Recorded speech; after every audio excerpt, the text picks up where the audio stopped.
Want to participate in a Don and Mike Show contest? How about this? You or a member of your household can only win once for 60 days. You must comply with any age limitations for each contest. For complete contest rules, send a self-addressed stamped envelope to the mighty WJFK, P.O. Box 3649, Washington, D.C. 20007. Thank you, and God bless. Everybody loves Don and Mike.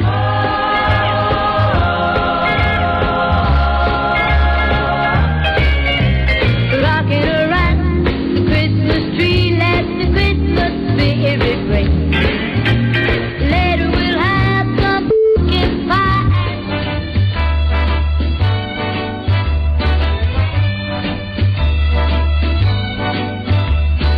Jingle bell, jingle bell, jingle bell rock. That's right. Jingle bell swing and jingle bell. What a eunuch. Snowing and blowing. It's your man, Mike. Children fun. It's Wayne Newton. Now the jingle hop Listen to me. I want to tell you something. If you play that song one more time, I'm going to come into your office. That's only going to be played No, I'm not the correct gonna- way in context along with this. You're right. You'd have fistfights. And I'd end up at the short end of that stick. Yeah, that's- I took up karate because I wanted to kill my brother. Happy holidays. It's our last show before the winter hibernation break. Jingle bell, jingle bell, jingle bell rock. Okay. Jingle bell. Thank you, Queen. I walked right into Carson's office. Also, we've not gotten into some of my other Christmas favorites that I wanted to share with you before the holiday. Oh, good. Please play at your house, right? This one I love. This is especially good around the Christmas tree with the family. Night before Christmas, run all through the castle. Right. It's a variation on a theme. Yuletide. Bobby Boris Pickett. He was all trimmed in ghoulish. Oh, this is wicked funny. Yeah. Wicked Wicked funny. Of course, I'm kidding. That's not funny. And the next song is definitely not funny. It's the wrong cut. It's coming. Oh, dear. Got it. Here it is. Go. This, not funny. This one, true. Ladies and gentlemen, Gomer Pyle. Oh, the late Jim Neighbors. He's not dead yet, is he? Sorry. Hepatitis C. Carols in the square, laughter everywhere, couples kissing under the mistletoe. You get the gist of that one. Reminiscing. Yeah, okay, thank you. Reminiscing. And then good friend of the Don and Mike show. We had him on not long ago. Of course, we're talking about Mr. Andre Johnson, known to some as RuPaul. Wow. Daddy kisses Santa Claus. Highly disturbing. I like Andre.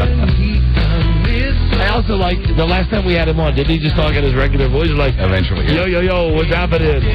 You know, you can't beat a big backbeat with a bass. No, and then, well, I played a little of this yesterday. This is what we like to put popcorn on a string while listening to this. You want to talk about a song to get you in the spirit. The true meaning of Christmas. 2 words, ladies and gentlemen. Perfect pitch. Oh, dear. Regretfully, he has left us. Hard to believe with that diet. And finally, I know we've gone to it all week, but listen, it's the Christmas go-to. The genius that is Mike Douglas. Happy birthday, Jesus. And the Mike Douglas singers. Kids from all over freckle-face America. Mike Douglas, good guy. Here's Mike Douglas. Katie got a dolly, cries and blinks its eyes. Oh, he's great. Jimmy got an all. You know, even something like this, the God that we all worship to. Yes. And like Howard, we read the Bible every day. Of course. I think even that most merciful God probably, I'll give him the benefit of the doubt. He turns the other cheek when he hears this. He doesn't hear this and immediately think, God damn it. He's a He says, forgiving me God. damn it. Right. He doesn't go, me damn it. to kill Mike Douglas right now. This is the worst song I've ever heard about my son. You think he's an all-merciful God?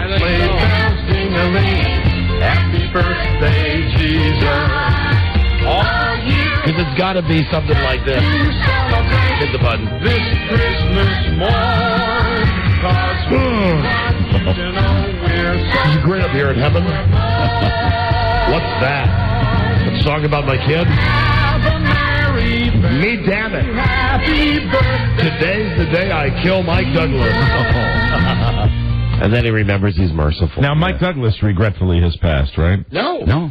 Still with us? Yes, he is. Oh, amazing. Then he dies 5 minutes early. There you go. Oh, because that's his rule, Rob. Yes. Right. That's his rule. You'll never be 5 minutes late. You're always Right. 5 minutes early for every appointment. And you'll never be late again. Here we go, everybody. Last show of the year, and hello to you.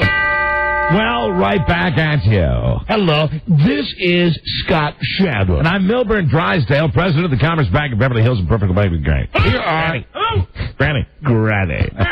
Here are your groaners today. One groaner from the prep service. Okay.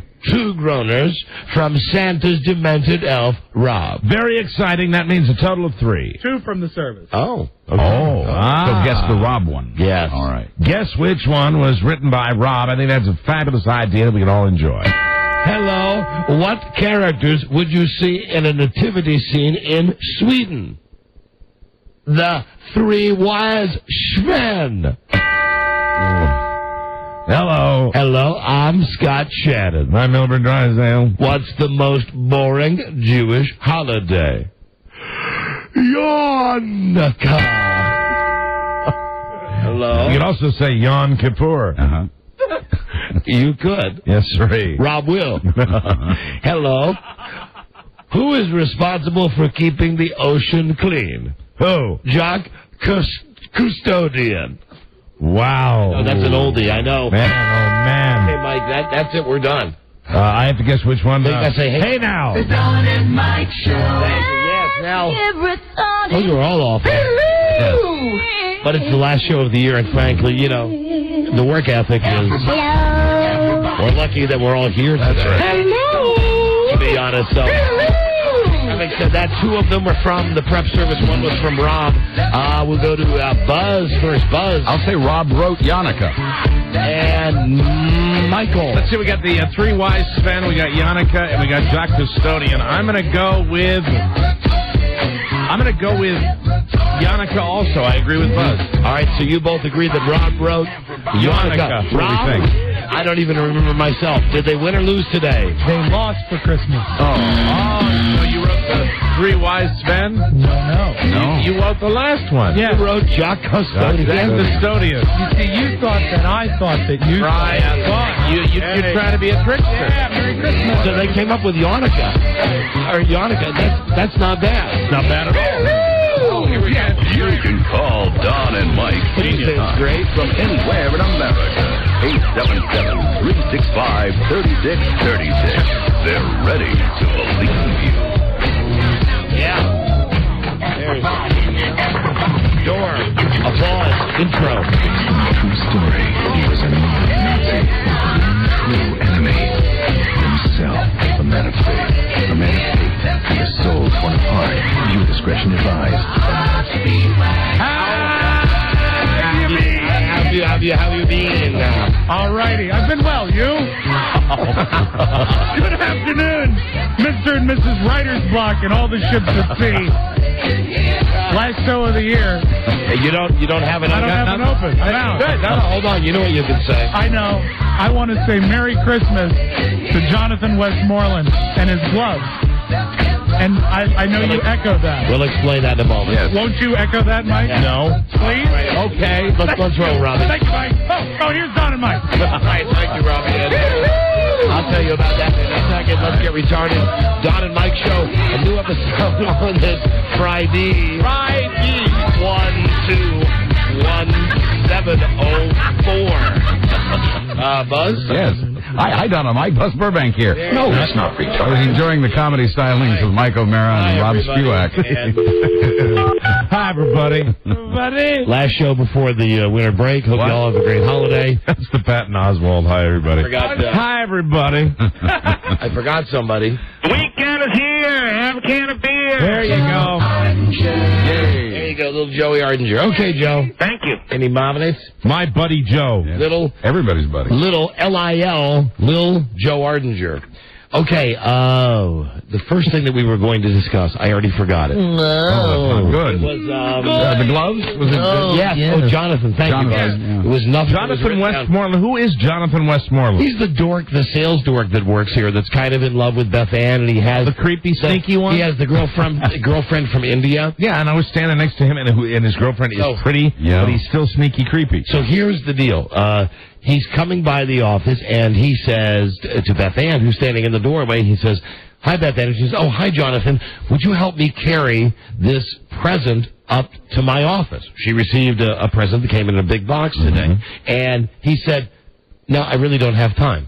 And he kept walking by. Wow. Now, of course, I could have carried it up to Beth Ann's office, but I said, suppose. hey, Jonathan, get your ass back here. And he brings it to attention. He goes, "Yeah, what?" I said, "Can't you help the lady with the package up to her office?" What, he just ignored her? Yeah. The best thing is when he said, "Oh, Don, did you say, hey, Jonathan?" And that wasn't too creepy. Yeah, and they said, "Yeah, why don't you be chivalrous and carry the lady's package upstairs?" Methinks the lady needs some assistance. And then he said something else, and I said something that started with the letter F and ended with K, like fire truck is what I said. I remember that. Something like that, and he still So was... take me through when she asked for help and he just ignored her. He said, "I'm too busy." Yeah, he was talking on a cell phone and wearing gloves.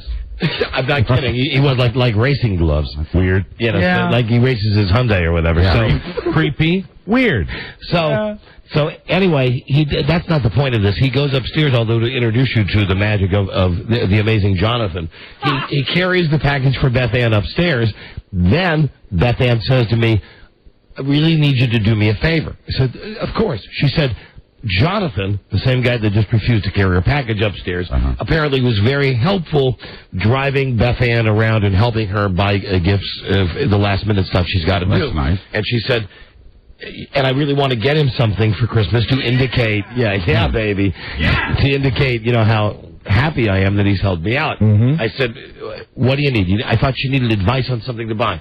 Turns out, this is dope, and he works here in the building, so there's no reason that we should be deified to him. Right. All he wanted was for us to say happy birthday to him on the radio. No, Merry Christmas. Oh, Merry Christmas. Merry Christmas, Which is Jonathan. Which is what Rob said there. Yeah. Well, I'm done. That's weird. I mean, Well, it's he's weird. It's flattering. It's creepy, weird. Okay, so you think Jonathan's taken care of? Oh, I think he's more than taken care of. And do you agree that to some extent he might be considered a little creepy and weird? Yeah, but I think that's why I like him. Yeah. Yeah. Have you always been attracted to weird, creepy men? I'm not attracted to him. I just like him. You are. Look, Yeah, I'm not you talking are. about No, necessarily having sex with him. I'm saying, creepy, weird, in a creepy, weird way. You are drawn to him. I'm usually drawn to the ones that need help or, have something missing or they're not quite right yet. Oh, God knows, there's plenty of them here. I found out last night that Jonathan often gives her a ride home. He does. He's very nice to me. And to her that's why I was gated shocked. community. You know what I mean? Baby. Yeah. To your gated community. Yeah, Rob is pissed that Beth Ann lives in a gated community. You just found out because Beth Ann complains all the time about how petty poor she is. Yeah. Right. And Rob said, "Do you realize when this guy takes her home, he's telling me she lives in a gated community." I took her home last night, and I wasn't invited up. Oh, you didn't invite Rob in? I forgot you gave Beth Ann a ride home last Right. night. You could have at least fed Rob supper. A mug of cider. I thought you were talking about Jonathan having taken her. I forgot last night. No, Jonathan usually does, but he couldn't last night. I remember you said to me last night we were leaving, "Hey, I can't chat. I'm waiting for Beth Ann. I'm going to give Beth Ann a ride home." How was that drive? It was fun. It was. Was there any... Thank you. Thank you for elaborating, kids. Well, I mean, it was... Listen, I'm going to see... She kept to herself. I'm going to That's speak what in... you mean. I'm going to speak in code. Yeah. I want to hear if there was any I hope HD. so. Any heavy petting? Sure. Nothing too heavy. Some LP? Yes, some LP. Some light petting. So, Beth Ann, how come you didn't invite Rob up? OTB. Because he had to get home. OTB. Over the blouse. But I did point out which apartment was mine. Yes. OTT. Yeah. Over the trousers. Oh, man. But we had a nice ride. As a matter of fact, it allowed me to figure out what I was going to get Beth Ann for Christmas. Wonderful. An automobile. Oh, this was a beautiful moment. I'm kidding. This is a beautiful moment before the show today when we were exchanging gifts. Rob got Beth Ann a candle that he was very happy about, and Beth Ann was tearing open through the box and apparently screwed up the mechanism of how this box was supposed to open up. Very cool box, and she destroyed it. and then as she was looking at this gift, this candle thing Rob got, and she said, "Rob, I love it. It's beautiful." And Rob said, this is a real moment of Rob just being Rob. He said, "I don't care what you think about the candle. You screwed up the box. Now look." And then he started to reconstruct. Is the box supposed to contain the candle forever or what? No, but it was a very cool box. Oh, really? It was. The lid becomes part of the. It's hard to explain, and I can never show you because it's been Because I ripped it apart. It's been ruined now. But then he did kind of jury-rig it back together and stood there like an idiot going, "Look, do you see how this would have gone if you would have opened it correctly? Do you see?" So she got a lecture for Christmas. Do you see? And she did. Yes, and you know what I got? Disappointment. Yes. A standard non-folding box. Everybody wins. Of disappointment. But I hope you enjoy it, the candle and the box. I like them both. Everybody in the Christmas spirit back there in the old producer's room? Yeah, it's nice. Very festive. Very festive. And, I know what Joe said that cracked me up. Just because he's so Joe. That's it's very nice to get any gift from anybody, and I'm very appreciative. And Joe went bananas this year, I think. I mean, at least he did for me. I hope he did for everybody else. So Joe came in and said he gave me a big, gigantic, a tall box, indicating that it would be a big, mega Sam's Club-sized box of a bottle of vodka. Right. In this big, tall box. And he said, "Don't even open it now. Wait till you get home. I'm sure it's the kind you like. I think it'll be going okay. It should last you through the holidays. After all, I remember the last time I was at your house, and I went over to pour myself a drink, and I found out there was nothing in the bottle. The bottle was almost empty."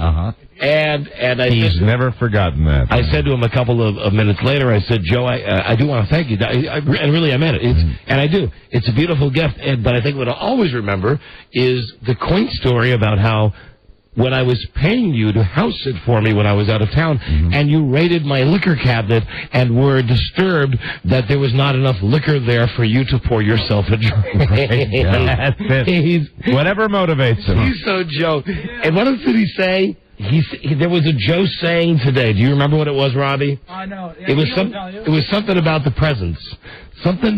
You said something great today. Something that was. I don't know, but all I'm saying is that I was surprised that you could go through so much vodka in 90 short days. Everyone is. The biggest bottle in the liquor store. If they actually had a bigger bottle, I would buy it. Yo, I'm just kidding. It's Christmas. But what did you say about the gift? You said, he said something that was so Joe. Something like, "Gifts are here," or "Time for gifts," or something. My goodness? That was it. That's what it was. My goodness. He opened up one of the gifts and he went, "Oh my goodness! My goodness! Oh my goodness!" Although he doesn't. Are you still there, Beth Ann? I'm here. Thanks for not hanging up. I know. That's my Christmas gift. He doesn't top. That's her gift. He doesn't top Beth Ann, who has like the vapors. Yes. She's fanning herself, and as she gives everybody a gift, Beth Ann says, "Merry Christmas." I know you're going to hate it. Yeah. Yeah, to everybody. Yeah, that's weird, Beth Ann. That's why you get along with Jonathan. Oh, okay. Because you shouldn't say that. I know. Well, I mean, it's just such pressure. You're going to hate it. You are. Christmas, I know you're going to hate it. She got me 4 bottles of hot sauce. What could be better? She got me a great little CD with Christmas music on it. I love it. She got me a bottle of wine I like. Got me a banana. That's the only thing I got you, Rob. A ripe one. She got me a Bible. A little Bible. But I mean, I that's not all laughed, so I could be like Howard Stern and start reading the Bible. Yeah, that's great. It was on a keychain. I know it was. You're funny. Okay. Okay. Get out of here. Okay, bye. And what else did she say? Hold on. What did she say about? Oh, the TiVo box. Oh. So. Oh, yeah. She's such a girl. Mm-hmm. She was very pleased, but then she says, "Do I need a special TV for this?" For the TiVo? The TiVo. Oh, and wow. we started saying to her, yes. Oh, didn't we mention that? You gotta go buy the special extra expensive TV. Yeah. And then it's the only one that works with TiVo. And then there was a moment of quiet, and I just looked at the TiVo box. I said, "Boy, that's going to be really hard and expensive to hook up." Because she was flipping out. Torturing her. Yeah, she is going to maybe have to buy a phone wire. Well, she's not sure right now if there's a phone jack near her cable outlet. I said to her, Beth Ann, most places, that's how they build it. You got the phone jack. It'll be on the wall near where your cable is. Oh, sure. I don't know. I don't think so. Yeah. I don't think so. And then Buzz offered to go over and help her out. There you go. Well, everybody's going to be dropping in on her pretty soon. Absolutely. Yeah, get a number. My God. Get a number for better service. My turn. Oh, being as it's the last show of the year before we bring in the Christmas miracle, here's a loose end for you. Play this Christmas game. I ran into my garage over the weekend. Right. Backing out of the garage, I got to buy 2 new garage doors and 2 new garage door openers. Is that the game? Wow. Back into your own garage door? No, the game is which costs more. Okay. To have 2 new garage doors replaced, along with the motors and the framing and everything, because I'm an idiot. The tracks. Or the damage to the back of my car. Now, you guys have seen the back of the SUV. It tore off the brake light thing that's on the top of the hatch on back and scratched that luggage rack on the top a little bit. I would say the garage doors. Buzz. Car repair prices are crazy. I'm going to say the car. Mike, Buzz, winner. They're insane. How about that? I knew. And then I have the bonus of saying to my wife, but that means but those car doors garage doors are very expensive. Not as expensive as getting a car repaired. It's wow. True. Because I looked at the damage to your car and I saw where that whole section had ripped off, so they got to put the whole new rear end on. Electronic, something like that. Anyways, I said, Mike, should I turn this into the church? She said, no. Yeah. No. And I said, that's why we haven't. She says, no. Never speak of this again. Yeah, that's when they give you a letter after you put a claim like that. Well, how'd you do it? My own garage. Yeah, right. So anyway, that was that game. Mike, this is a reminder from me to you. Yes. Tip your garbage man. Tip your mailman. And you want to do it as soon as possible. When are you going out of town to go to Florida? Tomorrow. Then what you want to do is you want to put something in your mailbox tomorrow for your mailman. All right. And you maybe want to, if you trust people, put a little envelope out there for your trash guys. Do you know your trash guys yet? No. Well, then maybe you light them up on the other side. Yeah, I'll do that on the other side with the trash guys. Right now, I've got the address for the paper guy. Oh, good. And the mail guy. It's easy. I'll just put the. I've already tipped the mail guy for the restaurant. The guy that I saw just coming by and dropping mail up at the restaurant. Good. And I lit him up. Yeah, you got to do that. You got to tip these guys because these guys, it's in some cases girls, but mainly guys. They work their ass off all the time. And it doesn't have to be a lot of money. $5 if you can, and if you maybe $1. Anything is appreciated. The way it should be a little more than that, Mike. By how much? You mentioned you're giving $5. No, I gave $30 to the carrier at the restaurant. Yeah, that's a nice start. He seemed pleased. That's a nice start to ensure that you will get all of your mail now for the next year. Next year you'll have to bump him up a little bit. Right. I saw my mail guy, Chris, who's a good guy, and he knows that there's something coming his way. Right. And the trash guys, they're cool.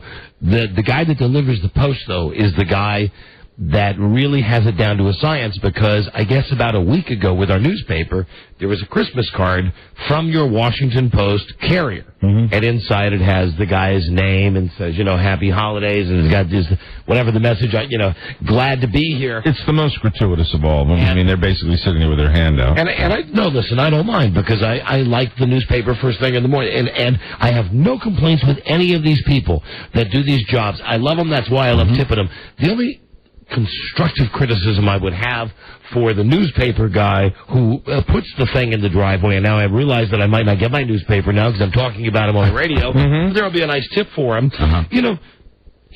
Let's play a fun game. Let's see how many days of the week you can have the newspaper there by 6 a.m. Yeah, that's the big battle. That's the only thing that drives me nuts. And I know that I'm an early riser. I get mine so much earlier than that. Do you really? How would you know? Coming in. Yeah. Okay. All right. Come on. Hands it to him. You know what time you know what time I saw it one time? What? 4 o'clock, 4:30ish. Wow, that's good. Anyway, tip all those guys. Tip all those guys. No, I'm serious. It was like a Saturday morning, and it was. I swear to God, I was out there that early. Tip them all, and you'll be cool. Let's bring in people are on the line now about tips and stuff. Okay. I promise we'll get to you in a second, but we do want to bring in the Christmas Miracle. Yeah, boy, are we excited! As promised. We told you we'd have a big Christmas Miracle to start today's show. Right. Just coming into panel here for a couple of seconds. Nobody really means Christmas more, right, than this man does. I want to say, stay classy, San Diego. I'm Ron Burgundy. Hey, it's Morris Jones. Morris Jones. Hi, everybody. Mojo. Christmas. Good to see you. Hey. Hi, how you doing? He's taking pictures of everybody. He's taking digital pictures. He's taking pictures of everybody. The anchor man. Wow, there Morris he is. Jones. Look at him looking TV perfect as usual. I just tell you, you got to be fantastic. You got to be a diehard listener or a native Washingtonian to know about Morris Jones. At least in the Kwanzaa. Happy Kwanzaa to you, Morris. At least in the fashion that we know, Morris. What a neat toy that is. This is the one that the little Sony that shoots video and right. Tyler, the guy that Steven Tyler advertises. Oh, I've seen the ad on TV. Right. Can I look? Mojo. I don't want to break it or anything. Mojo was the anchor on Fox 5 here in D.C. and got kind of screwed around at that station. And what do I do? Just push that button. This one right here. It'll roll video. Yeah. All right. Then now it's recording. Hey. See? Hi, everybody in Washington. A nice Christmas gift. Merry Christmas. Hi, Mojo. Okay, Mike, we're taking video of Morris Jones now. And you and Rob. Oh, dear. You can't put that on and TV then you push now. it again. Great. So Morris was the news guy on Channel 5. Then, they had whatever happened there. And now you're doing the news. You're doing a national newscast. I'm doing a national newscast. Actually, Fox wanted to do this few years back, and before Fox Metro Media wanted to do this thing of central casting, where we supply other stations with news content, and then the local stations fill in with local news. It's the old concept of the radio, all news radio clock, the wheel and everything. Wonderful. So we're doing a national newscast. I'm the anchor and the chief correspondent, blah, blah, blah, and we're on in about 15 markets. Sinclair has been in the news lately. Yes, major controversy with Sinclair. But well, if you see some of the executives from Sinclair, will you please give them my very best, congratulate them on an election well won? Yeah, well, they pulled that off, and that's 4 more years. So, Morris, I had the pleasure of seeing Morris in the men's room moments before the show. That must have been a thrill, Don. It was, and I noticed as you were, washing up, you are a handsome man. I have to ask you, since the last time we saw you, and please be honest. Yes. Have you had work done? That's what you say to a woman. Below the belt, but that's another story. They call me tripod. Your face appears to be a bit more. I know. You know what? You know what it is? What is it? I've lost his hair. The hair is shorter. He's got his hair. He used to do the big hair, pompadour, and now he's got the buzz cut. You're right. And have you lost weight as well? I've lost about 15 pounds, cut my hair, cleaned myself up for the show. Mm-hmm. I guess so. Yeah. So look at you, Mr. Newsman. Did you do the newscast last night? I was on the air last night. Mm-hmm. What was your lead story last night? Probably the United Nations and the problems there. Kofi Annan should come and bring baseball to D.C. Yeah. Maybe he could pull that off. For oil. Little corruption in the UN. Do you have a mock turtleneck on today? No, I gave up the mock turtlenecks when I left Channel 5 because it was such a... the glaciers there will never melt during our lifetime. And so once I left, it warmed up. So what to do with that? Look at that disco shirt you have on, though. Well, this is something special for the holidays. Take a look at that. Wow, yeah. Look at this. Peel off that leather bomber jacket. Let's take a look at that. Mojo. Yeah. Stay classy. You're starting to worry me a little bit. Now, I remember when you guys did TV, and I worked with the guy Joe Koff, who was one of our salespeople. He was a WNUV. He wanted to say hi. Okay. He put you guys on the air. Call it Channel 54, right. 54, that's right. It's wonderful. What was his name again? Joe Koff. That's what I thought. Oh, dear. So the shirt you got on looks like something that Denny Terrio threw up. I auditioned for a Dance Fever show, and Merv Griffin wouldn't leave me alone. Very festive. So, he couldn't keep his hands off it, we know. So, Mojo, what do you have planned? First off, here's a question we had yesterday, an unspoken question. What holiday do you celebrate in the month of December? I celebrate Christmas. Christmas, yes. As everybody else did. And then Kwanzaa, and then Hanukkah. But that's I was a loser. Story. Yeah. I was a loser. How did you line up on that one? You didn't ask me, but I would have said that he was a Hanukkah supporter. You know what's funny? And I've got, when I went, my best friend in college, his name was Cohen. And everybody, and all of his friends knew me, and his parents and everything. They said, Morris is such a Jewish name, and I didn't know any differently. Everybody thought I was Jewish. Morris is a Jewish name, and but you said you celebrate all of them also. Kwanzaa, and my name is legally spelled Maurice, but nobody ever called me Maurice, so I just spelled it. Are you kidding? Yeah. Some people call it Maurice, really? Name, and my dad would call me Maury, but once I went on the air and did TV, I was pronounced it. I guess it would have been tough to go. This is the evening news with Maurice Jones. No, but there have been Maurice. Sure, of course. There have been Maurices. Yeah, but haven't there been anchormen who were Maurices? There's somebody in Washington, D.C. You're right. Only Maurice Buzz, I remember, yeah. Maurice. Remember Maurice Budkiss. Hello, who's on the hotline? Hello? Hi, Danny Hutton for Free Dog Night. Oh, Danny, hold on a second, dude. Yeah. Hold on. Another Christmas miracle? Well, that's my next Christmas miracle. All right, very good. It's a funny place, isn't it? It is. It's just people, show business luminaries Somebody tell that dude he's way too early. Is he a predator? That's Three Dog Night. He's from Three Dog Night. Oh. You familiar with Three Dog Night? Is that Jeremiah was the bullfrog? Right. Yes. At Joy to the World. They're my guys. Yeah, Family of Man. I enjoyed Jim Neighbors while I was sitting in the grill. Oh, there's nothing like Jim Neighbors at Christmas time, Morris. There's nothing like him. So, Mojo, now that you're on the national stage, yes. Do you consider where do you consider yourself to be on the tier with the guys like Brian Williams, the Cuckoo Dan Rather, the Canadian? Where are you? Are you? And then you got your Shepard Smith. Yeah, excellent. Thanks, Mike. Right, and that would be the next tier down, right? Are you way up? Let me tell you, the funny thing, 18 years ago when I was at Channel 5, I'd been there for a couple of years.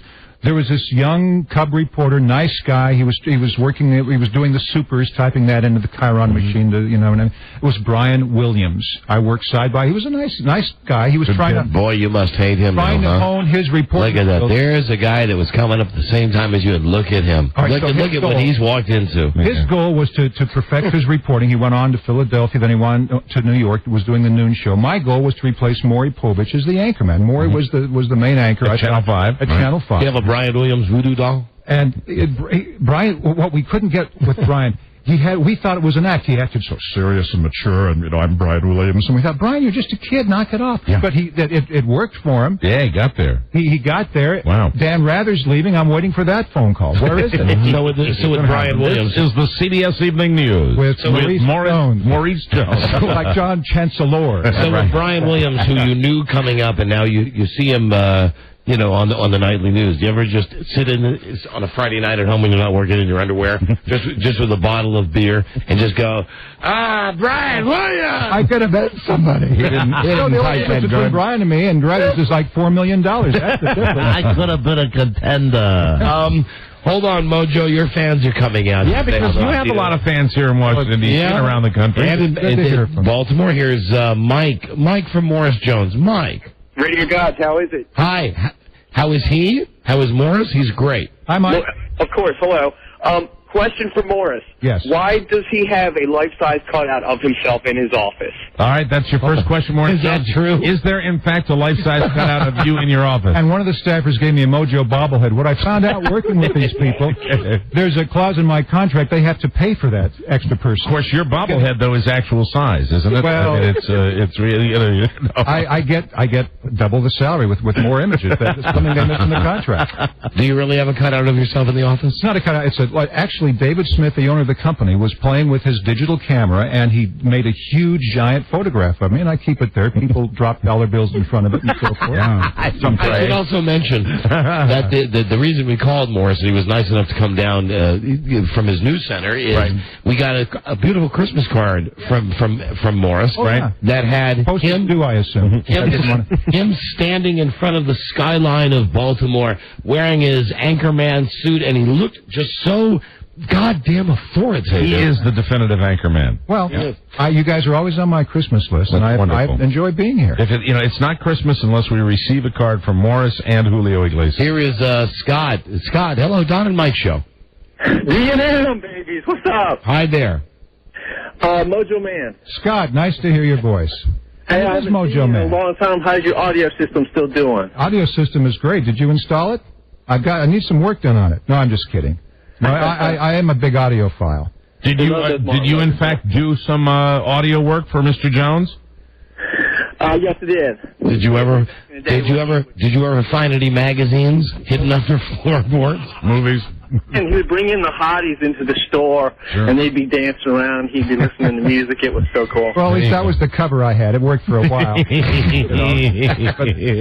bring the hotties into the store. I love it.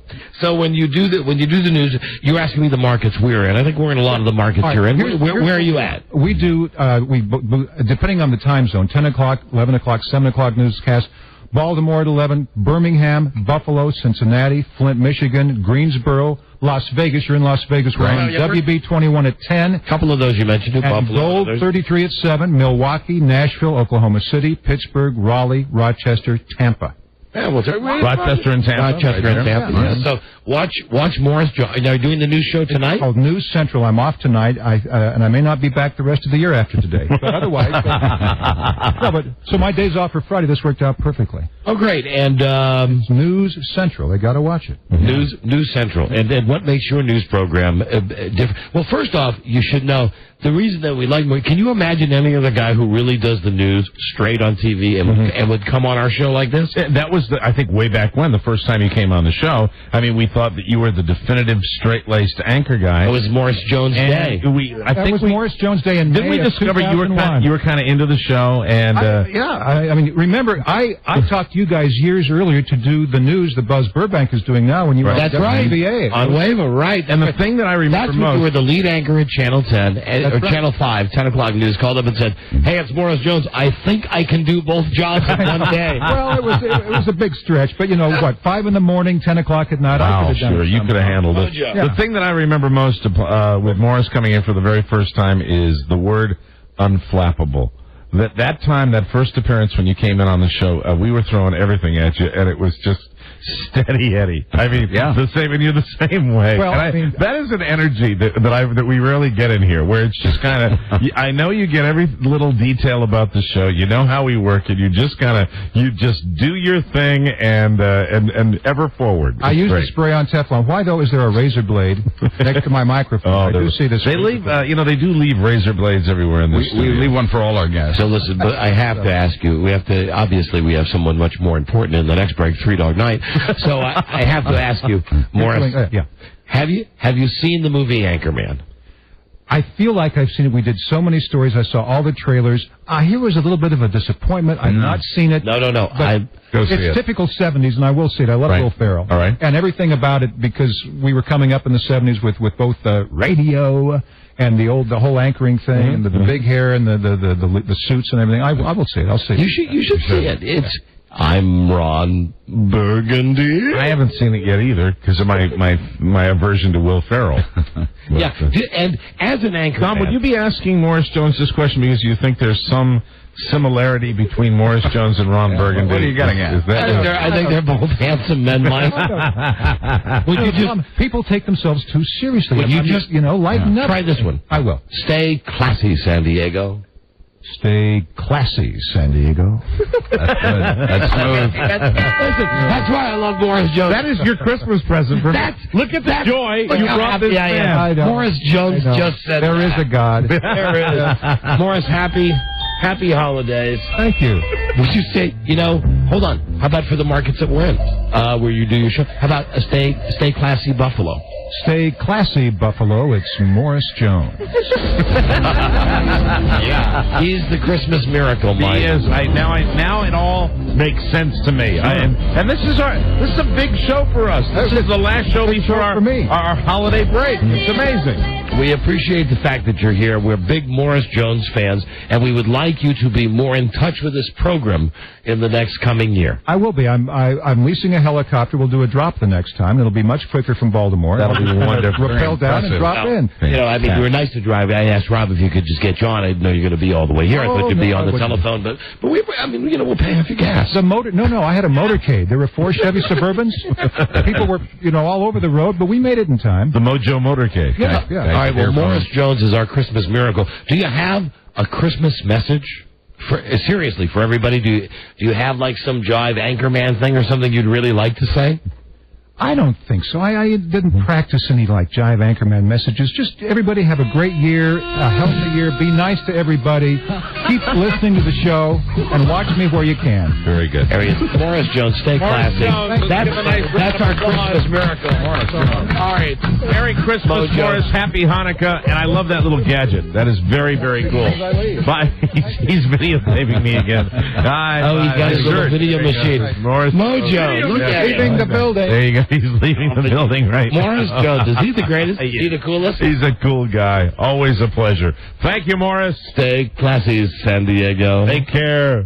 I'm Ron Burgundy. and in the control room, somebody says, "Who put a question mark on the prompter?" Well, that was great. Yeah. I like... That's a festive way to start the show. You know, that's one for us and for all the long-time listeners. Yeah, he's a cool guy. Anyway, he's on in a lot of markets, so watch him because he's... No, I know he's not a cool guy, but he's a cool guy, Rob.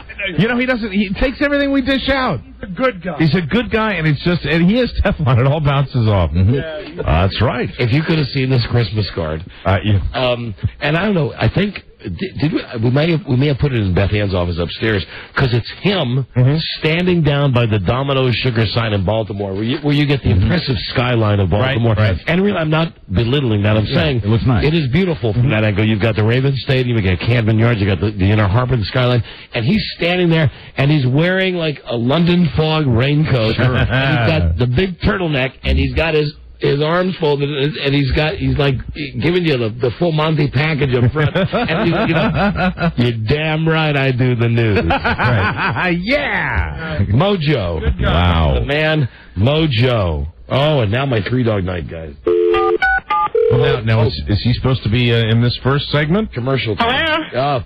Listen, we got a break. These guys cool? Yeah. They're 3 Dog Night. What else are they doing? What am I saying? Right, yeah. They're available. We could come to them tomorrow when we're off the air and they would take our call. Okay, thank you, B.A. We'll get them next. Okay, bye. We're just putting the finishing touches on their new single.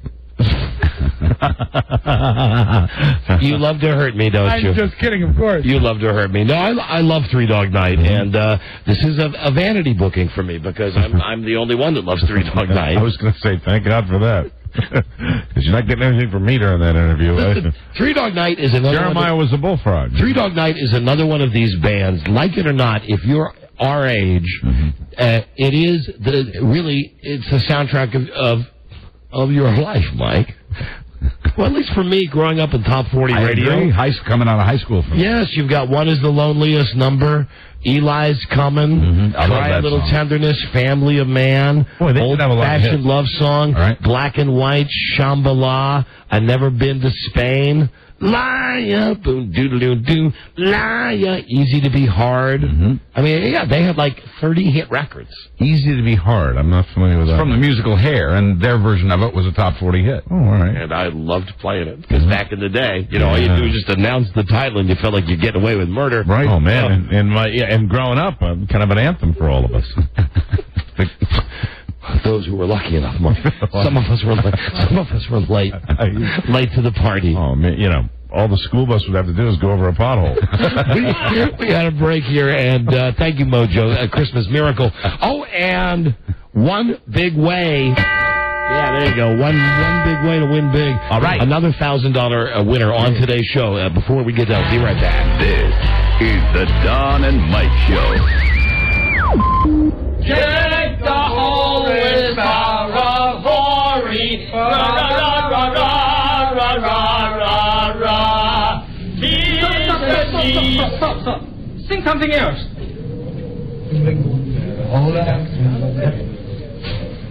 Jingle bell, jingle all the way. All my fun is to ride in a horse open sleigh. No, stop. Kitchen, bring food. The Don and Mike Show. Hey, the jokes stop now. It's the Don and Mike Show. This is Christmassy. Yeah. And yeah, we will have the Hamburger James story today. Yay. That's a promise. Also today from the NFL Network, Our friend Rich Eisen will be on. Excellent. Rich is sponsored by Tower Records and Tower.com. No one has a bigger selection of the music and movies you love than Tower, and the gal that lost on The Apprentice last night. I know you guys watch it. We don't. I'm Kelly, Vicky. No, Kelly was the winner, and he was the guy. Stephanie, Debbie. The loser, from what I saw last night, killed this guy in the boardroom. I'm surprised she wasn't the winner. Yeah. Anyway, she's the loser, and you'll get to talk to her later. On the phone now, I don't know if it's Corey or Danny. Hello? Hi, it's Danny here. It's Danny. Okay, everybody.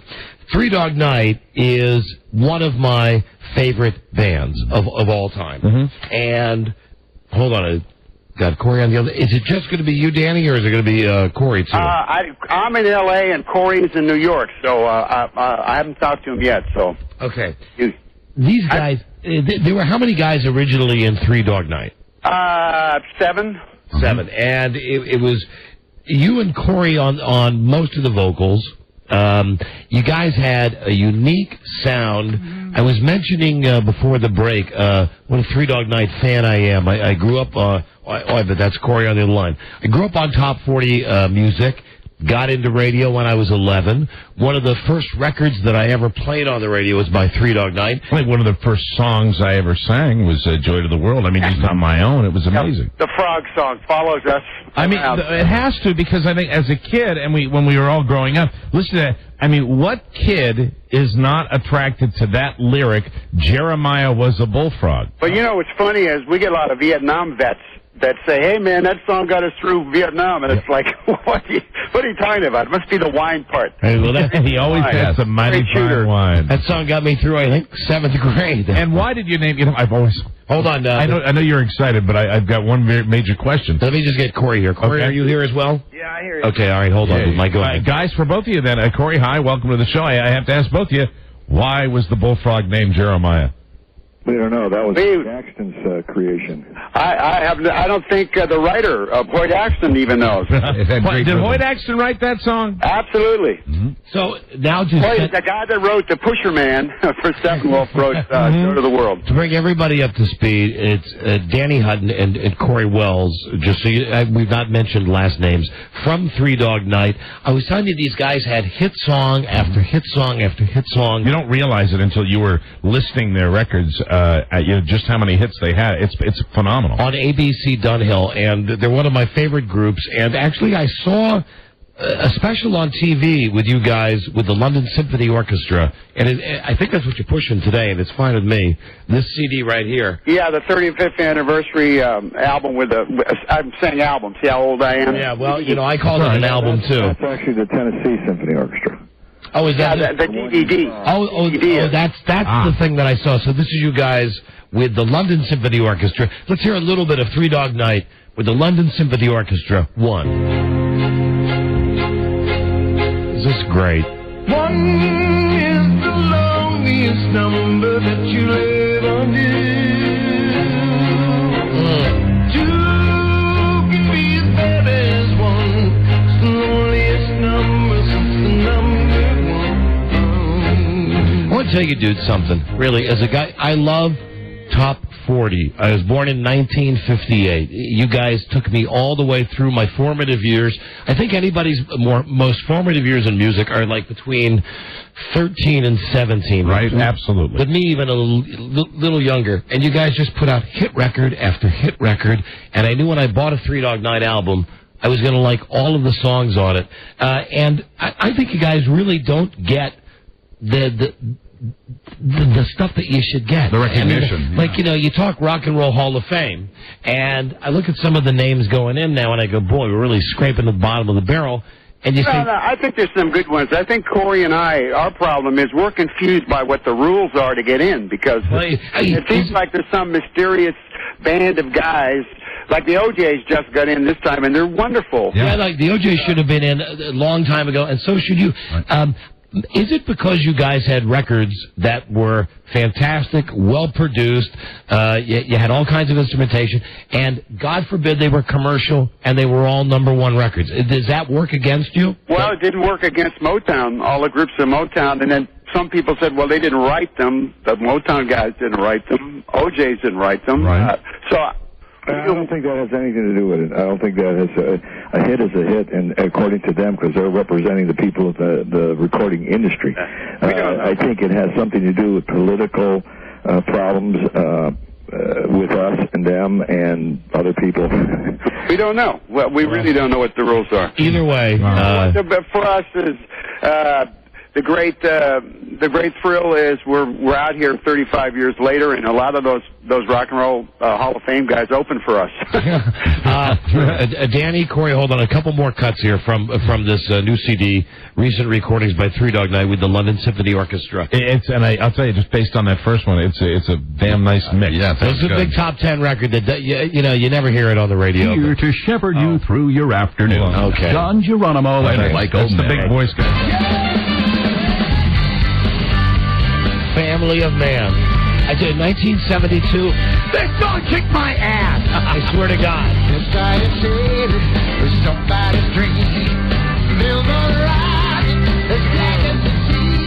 Sweet.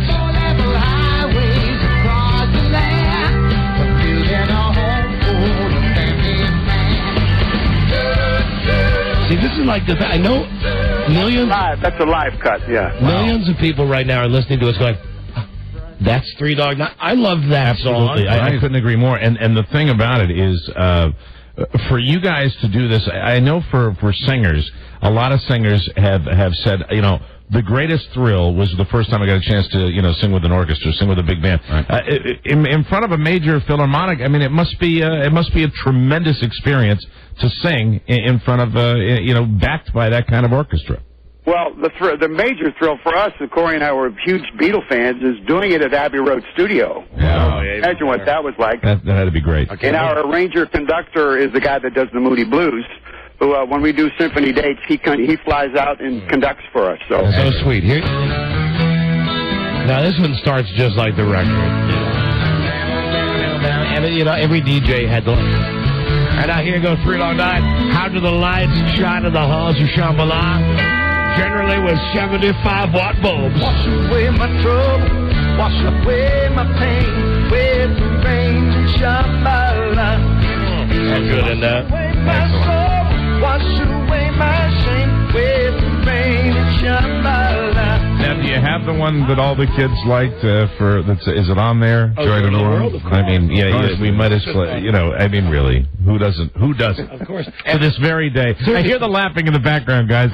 Is that the one you get asked about all the time? And does it get a little old? I would imagine it. Well, it depends on what country, because actually in Europe, Mama Told Me Not to Come was the biggest record we had. Sure. Mm-hmm. Yeah, so it's different in different countries, Yeah. Here. Oh, hold on. What, Robbie? We sang Joy to the World in my 6th grade music class. There you go. And that really, we had to sing We Always Had a Mighty Fine What if these guys get royalty checks for that? I'm curious. For 6th grade, Well, I don't the kids sing it in school? Bow, bow, bow. Jeremiah was a bullfrog. Wow. Was a good friend of Wasn't that with that orchestra?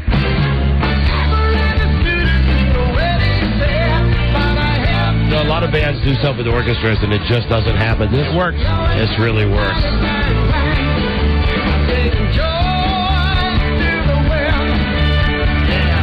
Oh, I dig those horns. How do you keep your pipes in that shape after all these years? Great. Oh, I stopped smoking. Is that really what you attribute it to? Yeah, I stopped smoking in '80, so. All right, hold on. Let me just. That's great, man. I mean, honest to God. Let me give you another one. This is a zero start, but this is so good.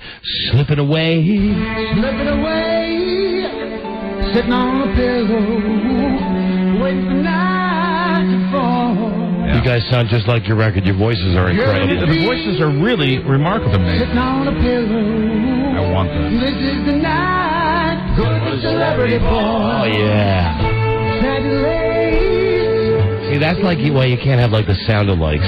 You gotta have the real guys, the real Three Dog Night guys. Absolutely. I'll let this go for a second for you, Buzz, and then my favorite Three Dog Night song. I'll do that, then we'll take some calls.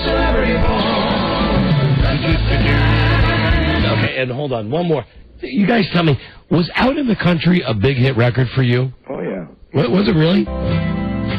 Definitely. Because it was one that I remember the radio station playing at whatever radio station I was temping at, as a kid, for just a couple of weeks, and I stole it when they dropped it, and I brought it home, and I was amazed to find out it wasn't not on the air yet. It had the same song on both sides of the record, because the deal was when one side wore out, you would play the other side. And I went home with the record thinking I was the coolest thing in the world. Like, hey, look at this. I got a record that's got a white label on it, not a black label, and it's got the same song on both sides. I'm a radio guy. Now listen to this. You tell me if this is not sweet.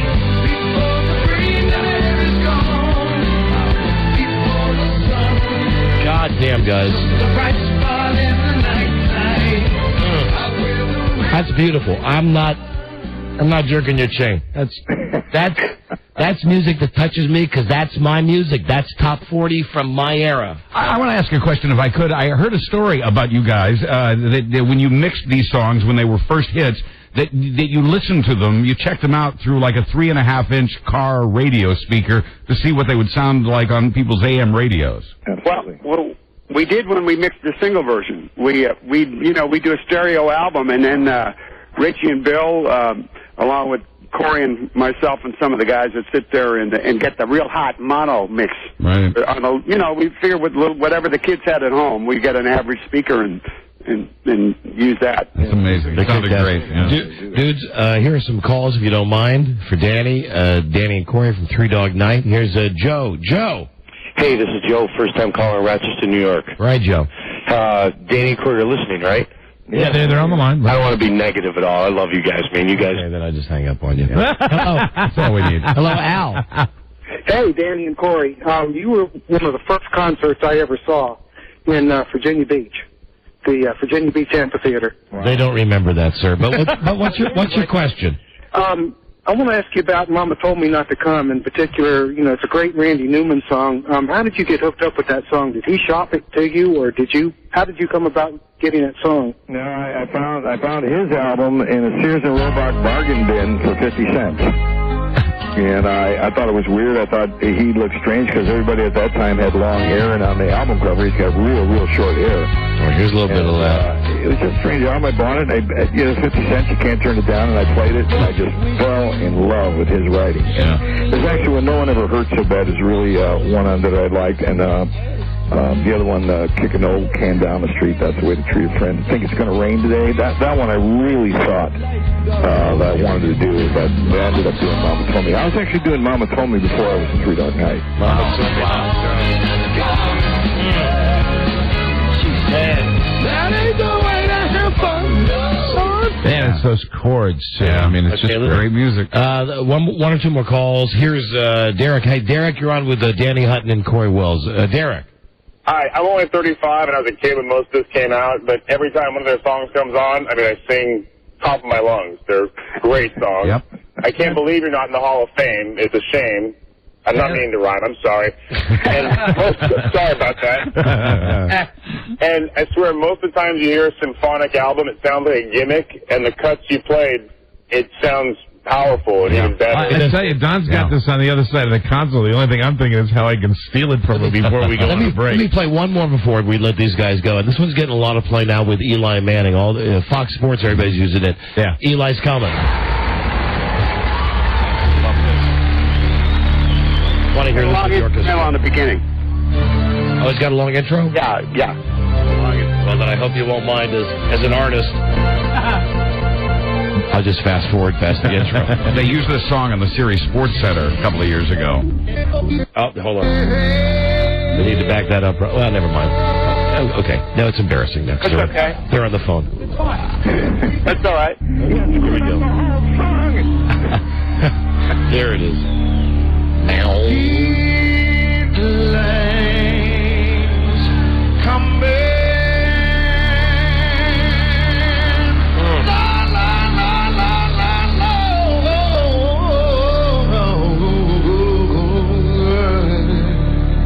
Pretty good, ain't it?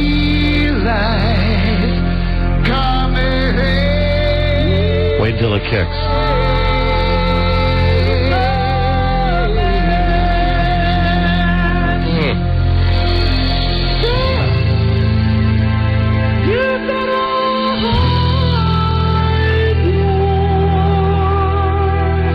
notice these guys are not hiding from these notes? Yeah. Absolutely astonished. Beautiful. I mean, really, that's just give it 30 seconds. Give it 30 seconds. And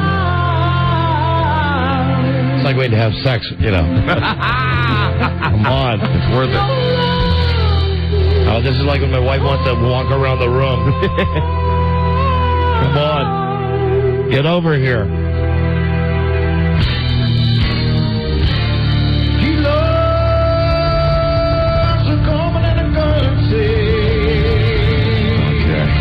Broken heart. Yeah, broken heart.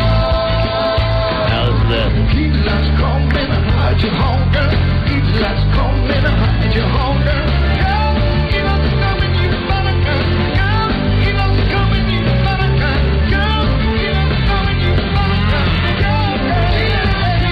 Hide your heart, girl.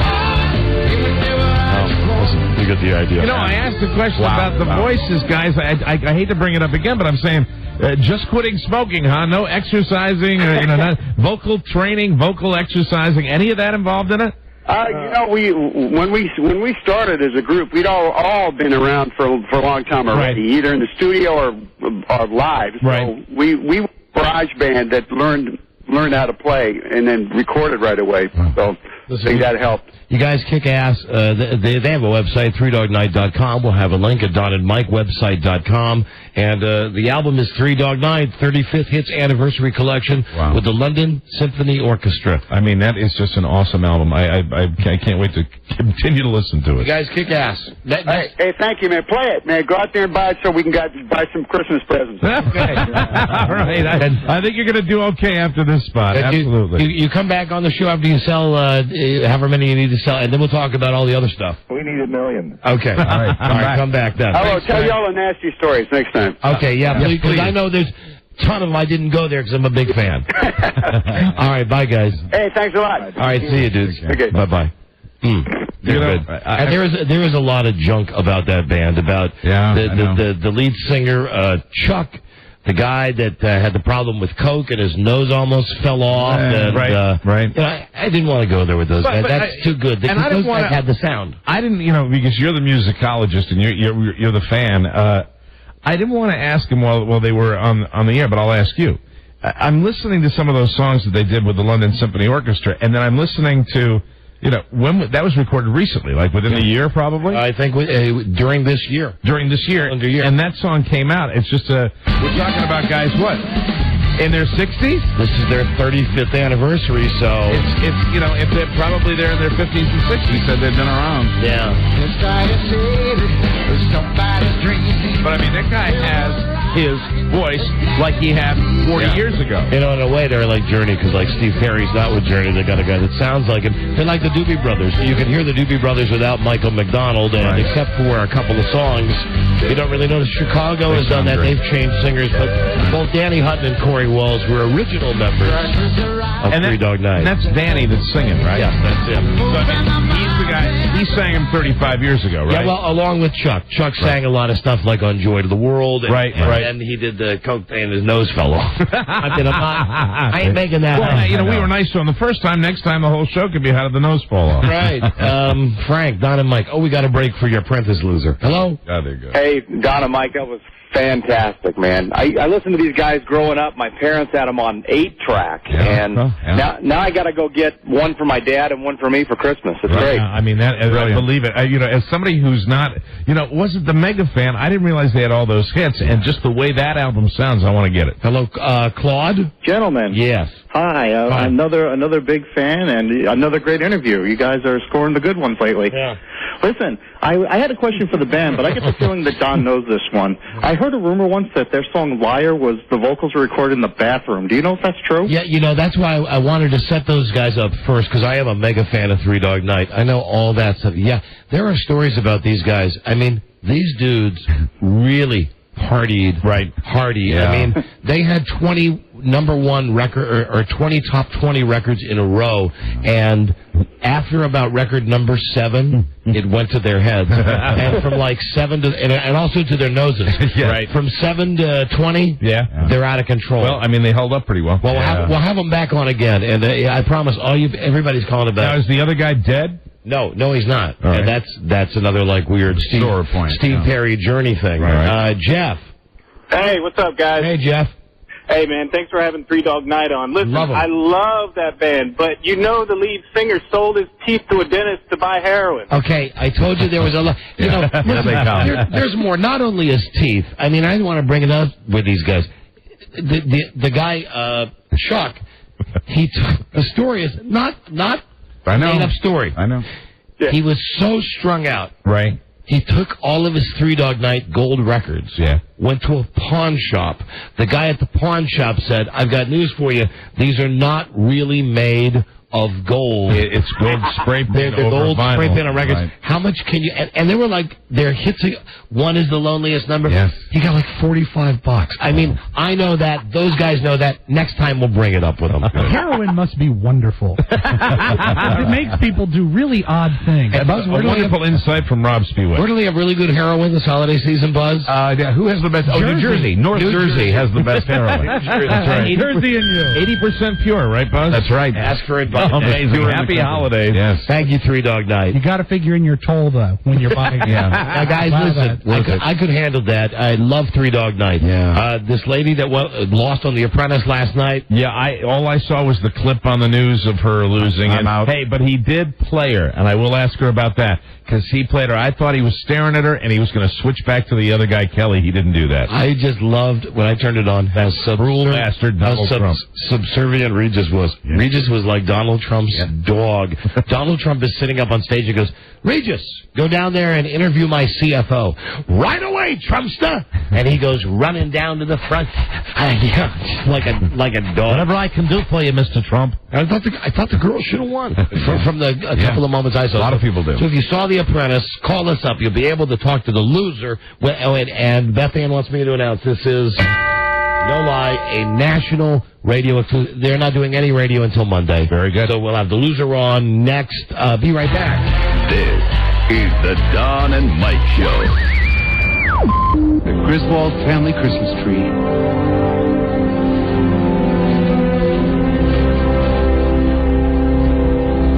Isn't it a little big? It's not big, it's just full. Dad, that thing wouldn't fit in our yard. Not going in our yard, Russ. It's going in our living room. The Don and Mike Show. You can call Don and Mike anytime from anywhere in America. 877-365-3636. They're ready to believe you.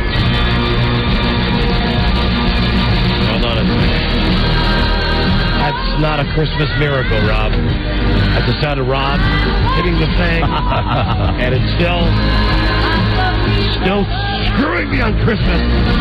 Damn it, where's the guy with the voice? Hold on. Christmas is not about being with people you like. Right. It's about being with your family. Thank all of that for that. Seems to be enjoying the Don and Mike Show.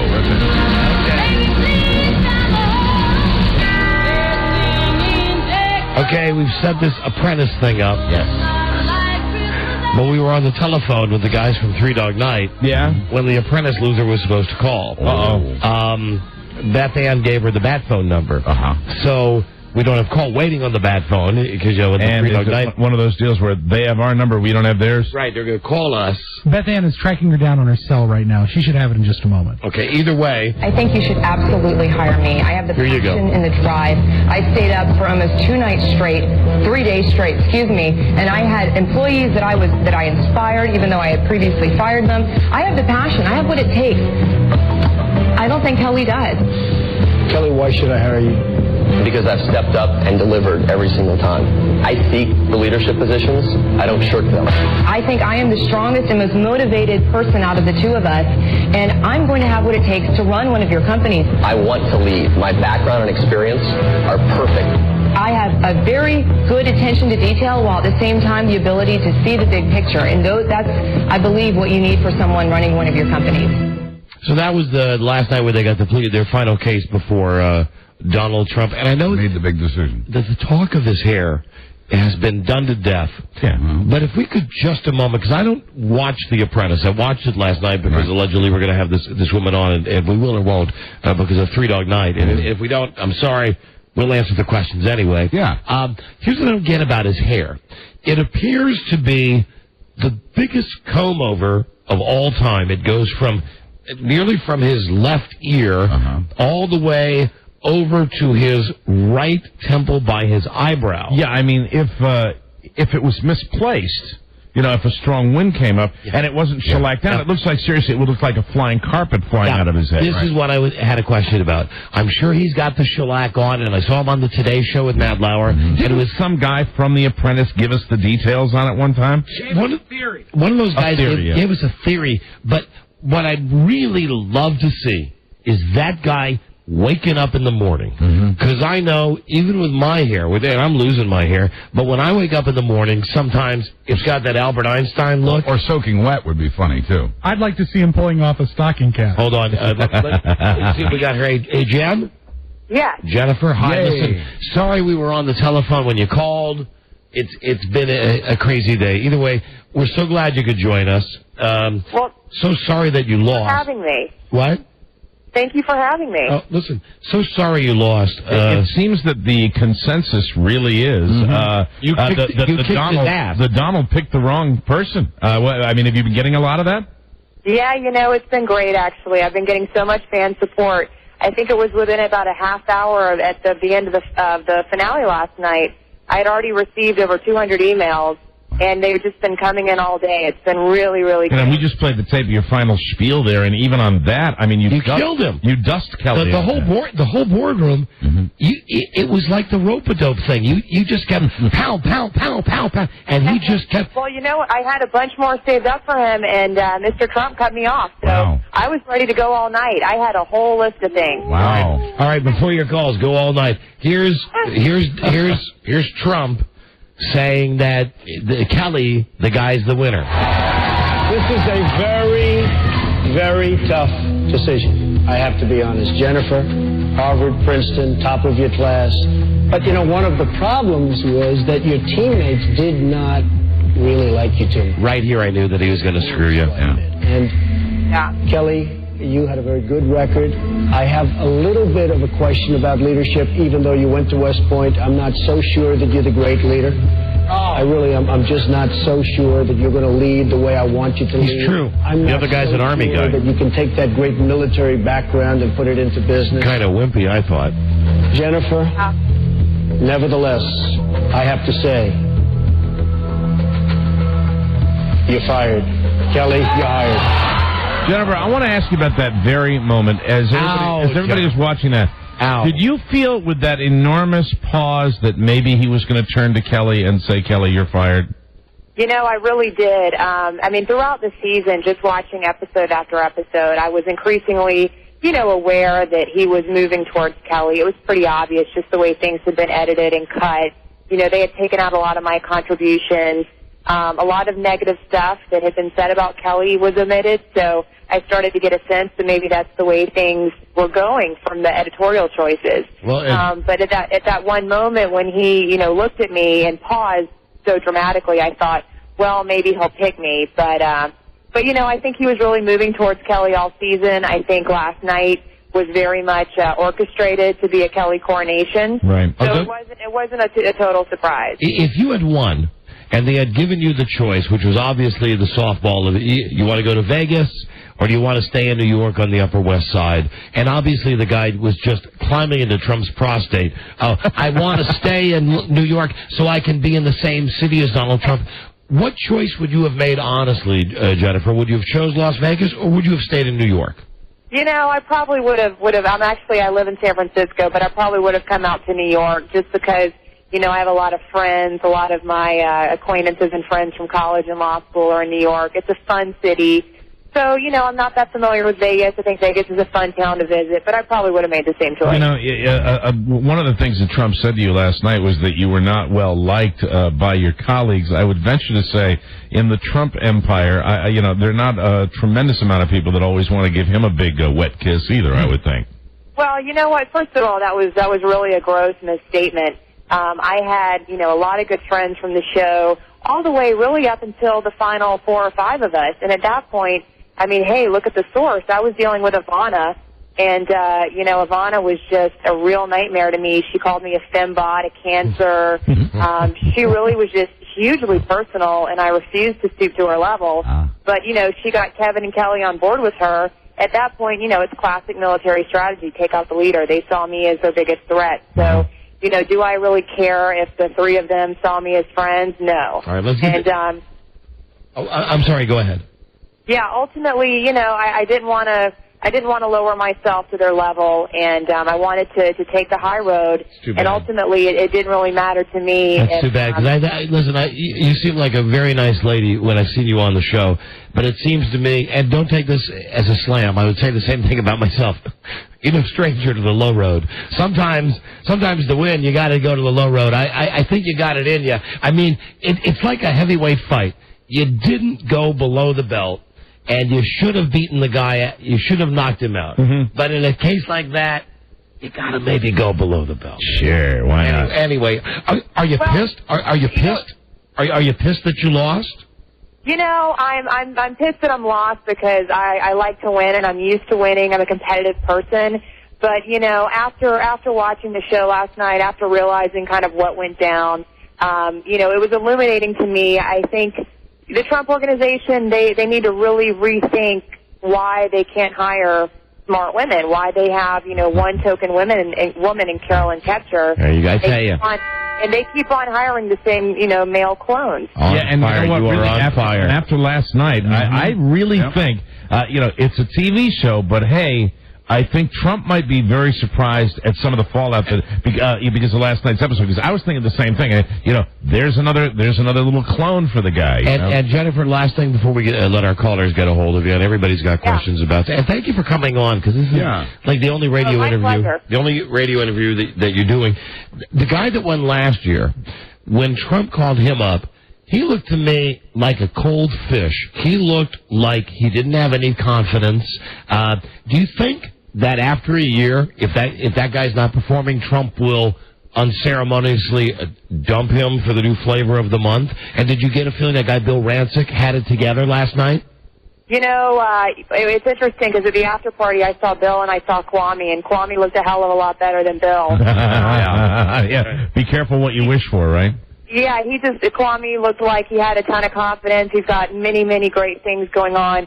Bill looked a bit washed up and feeble and, probably way too used to just towing the line with Mr. Trump. And I think that's the position he's going to fall into. How could he not have picked you? Listen to the stones this woman's got. If we can read between the lines, Jennifer, I think what you're saying is probably true. You're going to do just fine. Yeah. Trust me. I think that, really, when you get to that level, I think people are probably going to be knocking down your door. All the lines are jammed. Everybody wants to talk to Jen. Let's go to Becky. Becky, hi, you're on with Jennifer. Hey, Don, Mike. Hey, hi. Jen. I just want to say congratulations, because I thought you did a really good job and you should have won last night. And thank you so much. Yeah, from the beginning when they started doing all those interviews with Kelly's entourage or Kelly's people, that's when I thought that he already made his mind up. Did you think that too? Absolutely. It was a lot of older white men that were interviewing us in our interviews, and they seemed very partial. Not that there's anything wrong with that, but, they definitely seemed to be of an old-school slant where they really favored someone that had a military background, had been at West Point. Come on up, Bill. Let's have the 5-martini lunch, Bill. Come on, The white guy that was in the war. Yeah. They're looking at a 37-year-old guy. First of all, I thought Trump was looking for a youthful apprentice, not an aging executive. And, she good? Is she good? She's full of piss and vinegar. Boy, I'm scared of you already. Hold on here. We've only had you on the show for about 7 minutes. Here is Pete in Buffalo. Pete, you're on with Jennifer. Gentlemen, it's an honor. Hey, Jennifer, I think you're great, and I loved you as an Eminem sister and a Levi's girl. Thank you. Yeah, I think Kelly's a bit sweet. What say you? Well, I wouldn't venture there. I really chose not to get personal with Kelly on any level. Right. Well, the Army has that thing, don't ask, don't tell. Well, let me just say, too, I think that Kelly has really coasted on that military record for far too long, and there's people that are way more deserving of that. Kelly was actually... Oh, you're great. You're great. You say all the stuff the reality people never say when they come off these shows. Absolutely. Well, let me tell you, Kelly graduated from West Point. Instead of giving the typical 5 years of service, he gave 2, and then spent the rest of his time at UCLA graduate school. So, the 2 years that he did spend were in the Pentagon pushing papers. So Kelly was not out there leading the troops like he was, like everyone to believe. I love it. Well, hold on. Let's get a couple more. Here's Paul. Paul, you're on with Jennifer. Hey, Don, Mike, Jennifer, how are you? Okay. Hey, Paul, how's it going? Hey, Jennifer. Last night was a great show. I thought you and Kelly were equally as good. My one question was, and this is off the subject of The Apprentice, but why you didn't pose for the Maxim cover like all the other girls did? Well, Paul, I am at heart, I'm a businesswoman. I've got some good credentials under my belt. I went to Princeton, Harvard Law School, and I really just didn't want to compromise that. I felt like down the road I would regret that decision, and, it's a choice that other women make, and that's fine, but it wasn't one for me. Man, do you have your act together. Hold on. No, seriously, I would like to see you maybe handle some election coverage. Here is Brian. Brian, you're on with Jennifer. Hi, Don. Mike. Hi. I'm wondering if they prepared you in advance for the thrashing that they gave you pretty much last night. That's a good absolutely not. When Mark Burnett decides to throw you under a bus, he see it coming. Wow.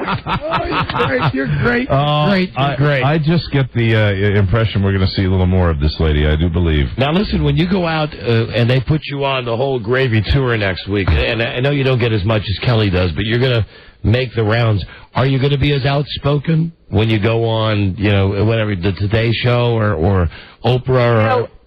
I started a lot of that today. I was on the Today Show. I was on Tony Danza. I was still in a little bit of shock this morning and very tired from being out late. But as the day warmed up, I was on, Power Lunch, CNBC's Power Lunch, and then also on Fox News. And I really talked a lot about the same issues I'm talking about with you guys right now, which is I felt like the whole thing was very orchestrated. I felt like, Trump was gearing up for a Kelly coronation a long time ago, and that based on editorial decisions that, I was not going to be the winner last night. Well, let me ask this question then. It's on the other side, for Donald Trump, I would say, if they don't prepare you when, as you said, Mark Burnett's going to throw somebody under the bus, would the same be true of you're not prepped for, they don't exactly tell you what to say when you're going to go on any of these interview shows?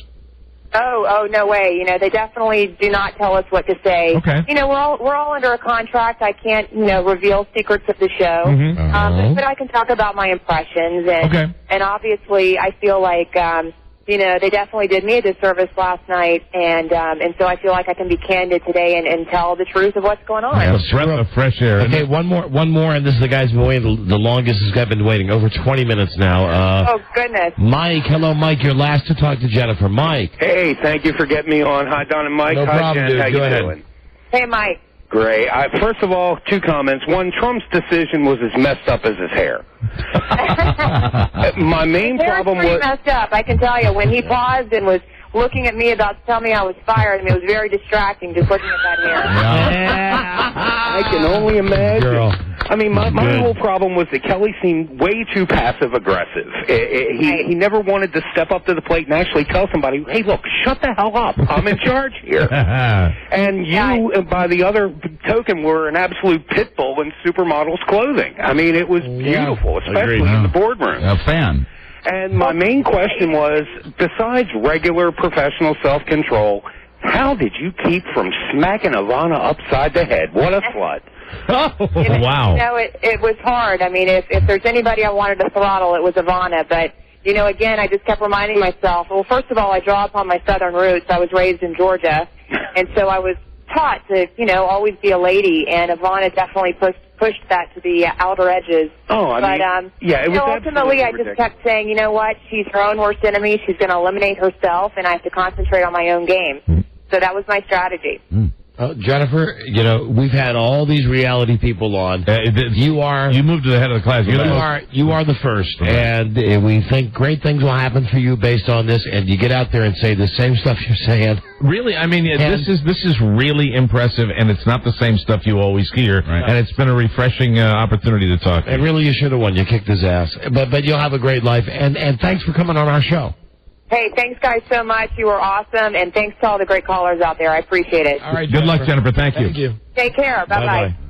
How good was that? That's the first time we've ever had somebody from a reality show on saying Trump's a jerk. Yeah. She just had her, talk about somebody who just has their act together. I no BS, right to the point with the questions. I enjoyed that. I really did. Okay, we're up on a break right now. I bet she will never sell her teeth for heroin. Never. No, probably not. When we're gushing, he takes care of that, doesn't he? Thanks, Rob. Hey, good job, Rob. I'm sitting back at Rob like, wow, she's great. Rob's looking at me like, do you think people are listening to this garbage? But where does he put his two hams together? You hear the applause as soon as Tony Danza. That's what he likes. Yeah. We got a break. Be right back, everybody. It's the Don and Mike Show. Oh, we've got to find that money. I've no good deal. Uncle Billy, look, you realize what's going to happen if we don't find it? Listen to me. Do you have any secret hiding place here in the house? Someplace you'd hide the money? I've gone over the whole house, even in rooms that have been locked.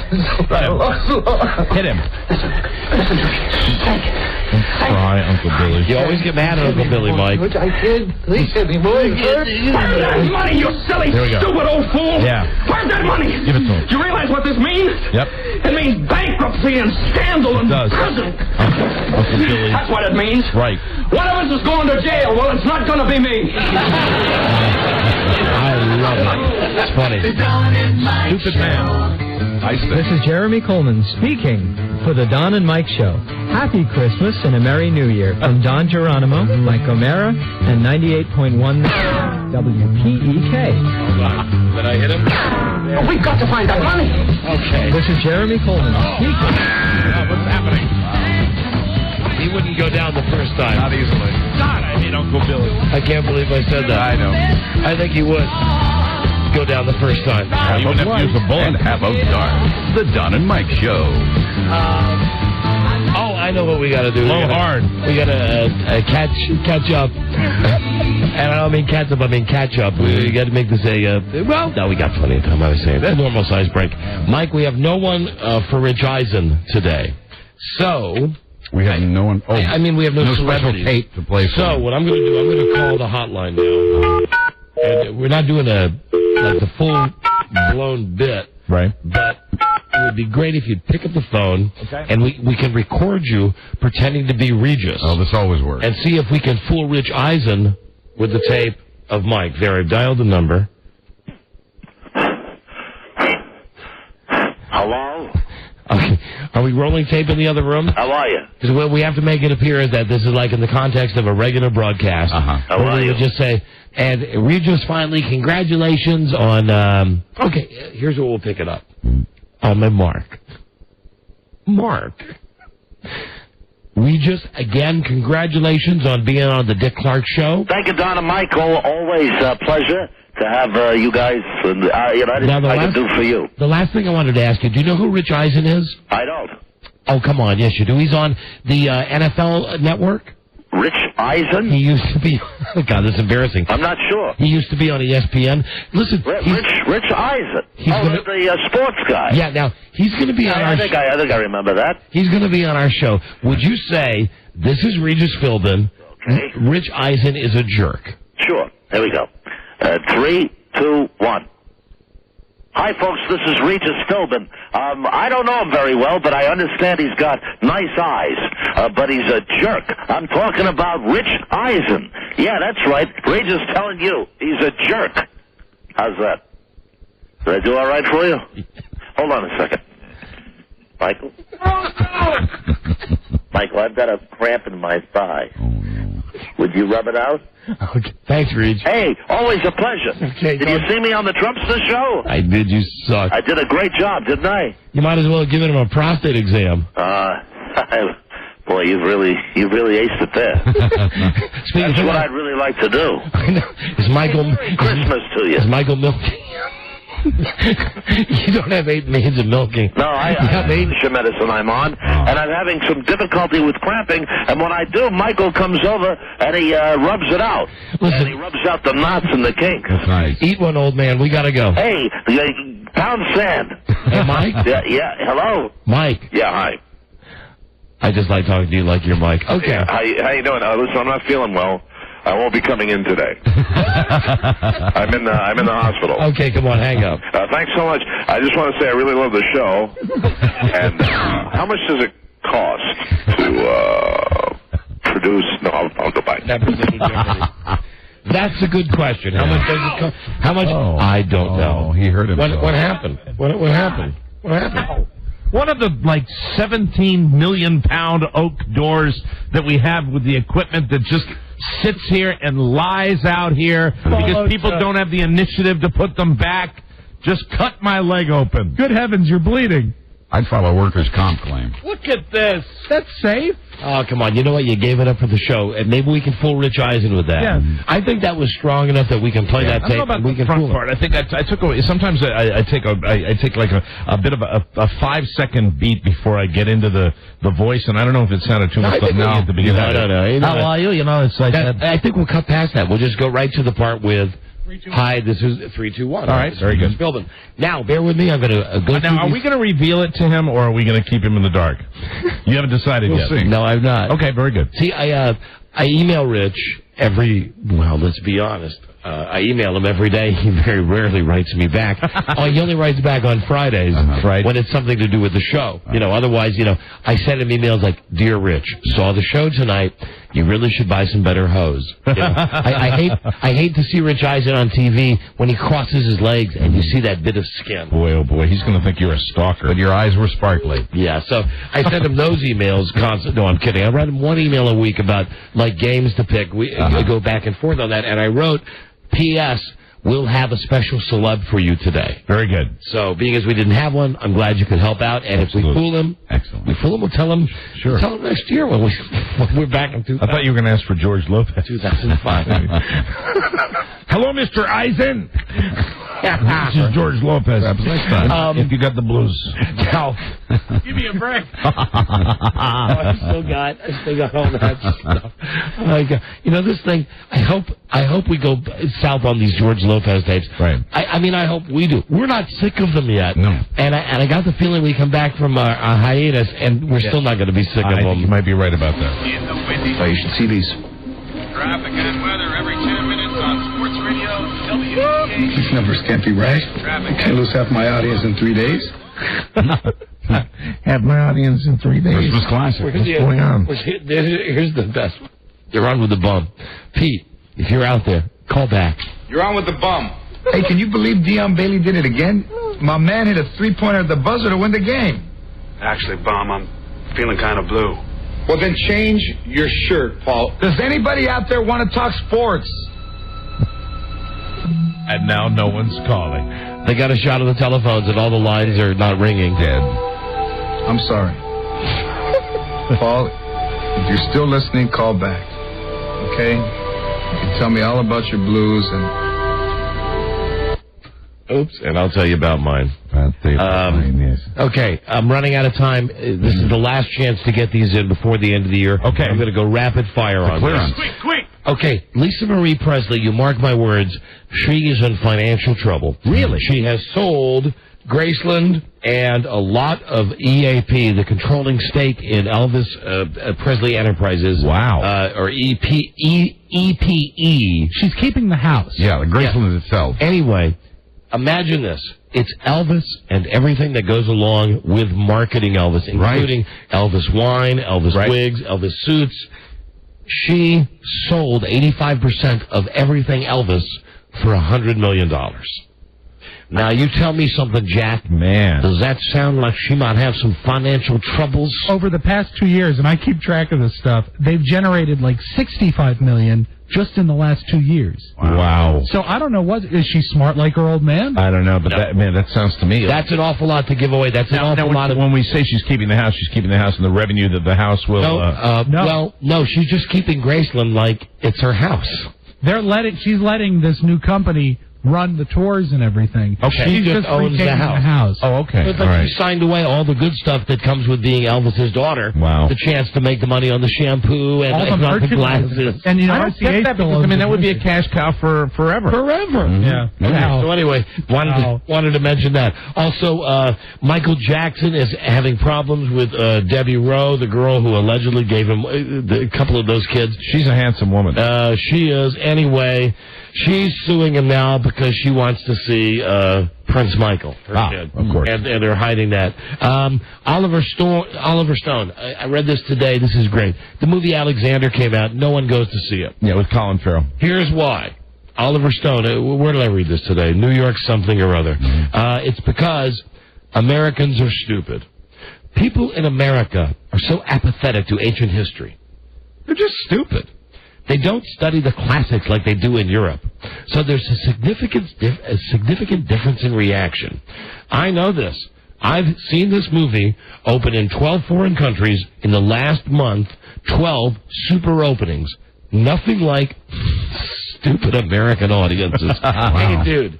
Yeah. Listen, come on, I didn't see the movie. Well, I tell you something. First, I understand it was, not that I have a problem with it, it was gayer than the shirt Morris Jones had on. Hey, Oliver Stone, one word for you, Braveheart.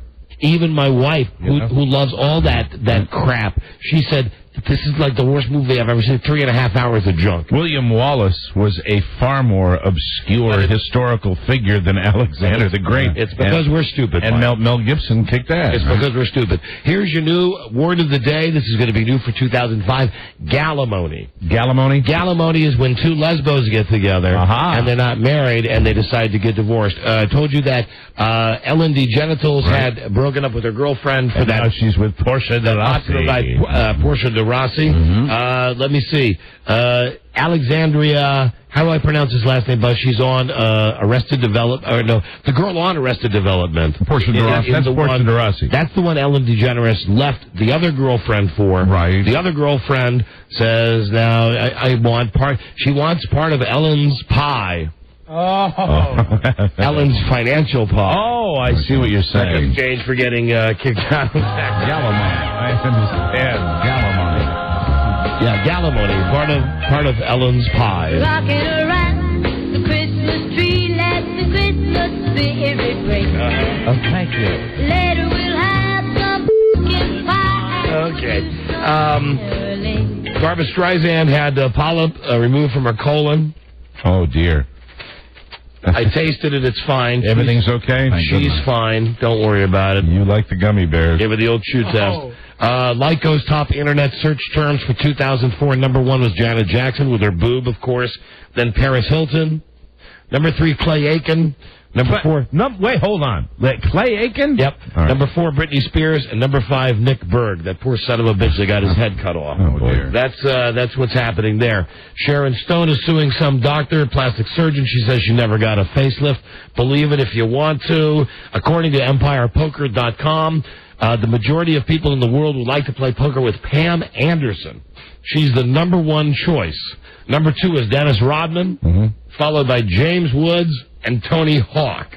Wow. This is for Goody. I've been saving this for weeks. It's a right-handed man's world. Scissors are built for the right hand. Handshakes are done with the right hand. Arm wrestling championships, rock, paper, scissors, right hand. With all these disadvantages, why are 10% of our people still left-handed?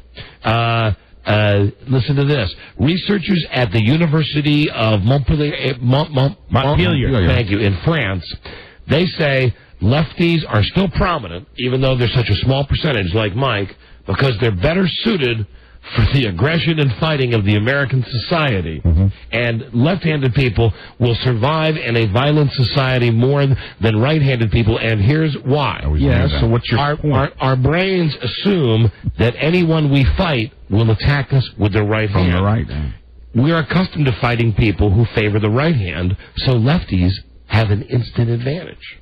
And don't any of you ever forget it. You know, Julia is left-handed, and Robert might be left-handed as well. Both my kids. Wow. And they fight like dogs. And America West is offering a 10% discount to gay flyers. Well, that's fantastic. Keep that, and I'm here for my discount. And then I've got a picture that I guess we'll try to put up on the website. This is from Melbourne, Australia. This is an embarrassing mistake. It's a picture of flowers for a Christmas and a Hanukkah celebration. Okay. And you just have to look at the picture. They say they didn't do it on purpose, but it sure did end up like swastikas. Oh, my God, it does. Man, that's not good. That's not, but anyway, that's... And that's red and white. That's a visual joke. Wow. And then here's your feel-good today. Highland Park, Michigan. A man visited a middle school dressed as Santa Claus and left yesterday arrested for pot. The 40-year-old Detroit man faces up to 90 days in jail after they found pot in the pocket of his Santa coat. Oh, no. Deputy who works at the school found the pot while searching the coat for ID after a teacher found it in the bathroom. Oh. The man dressed as Santa Claus came up to the cops and said, "Hey, dude, that's my coat." Then they said, "We found pot in here," and he said, "It's not my pot. It's Santa's coat." Then his wife, who works as his helper, when they go to these schools, she takes pictures of the kids. She buys his weed. The wife says she didn't know this, and the cops say she was not happy. It was going to be a long ride back to the North Pole. Yes, sir. That's the best I can do for a feel-good tonight. The North Pole, where they're night and day making black lights and greenhouses. It's fine. Nobody like falling off a tree and killing themselves putting up lights or anything. That'll be after the holidays. Right. But now we know to leave out Fritos, Cheetos, and graham crackers for Santa Claus. So that's all I got for you this week. Fantastic. We'll get the Regis tape queued up. We'll come right back with Rich Eisen and NFL Week, whatever it is. This is the Don and Mike Show. Bitter cold night. The Giants, with a victory against the Eagles tonight, could reduce the edge to a half a game. Not on camera now. We're in Philadelphia at Franklin Field. The score, the New York Football Giants 13, the Philadelphia Eagles 9. The Don and Mike Show. They can ruin a perfectly good, quiet Don and Mike. Yeah, we can. It's time for Rich Eisen now. Rich is brought to us by Tower Records at Tower.com.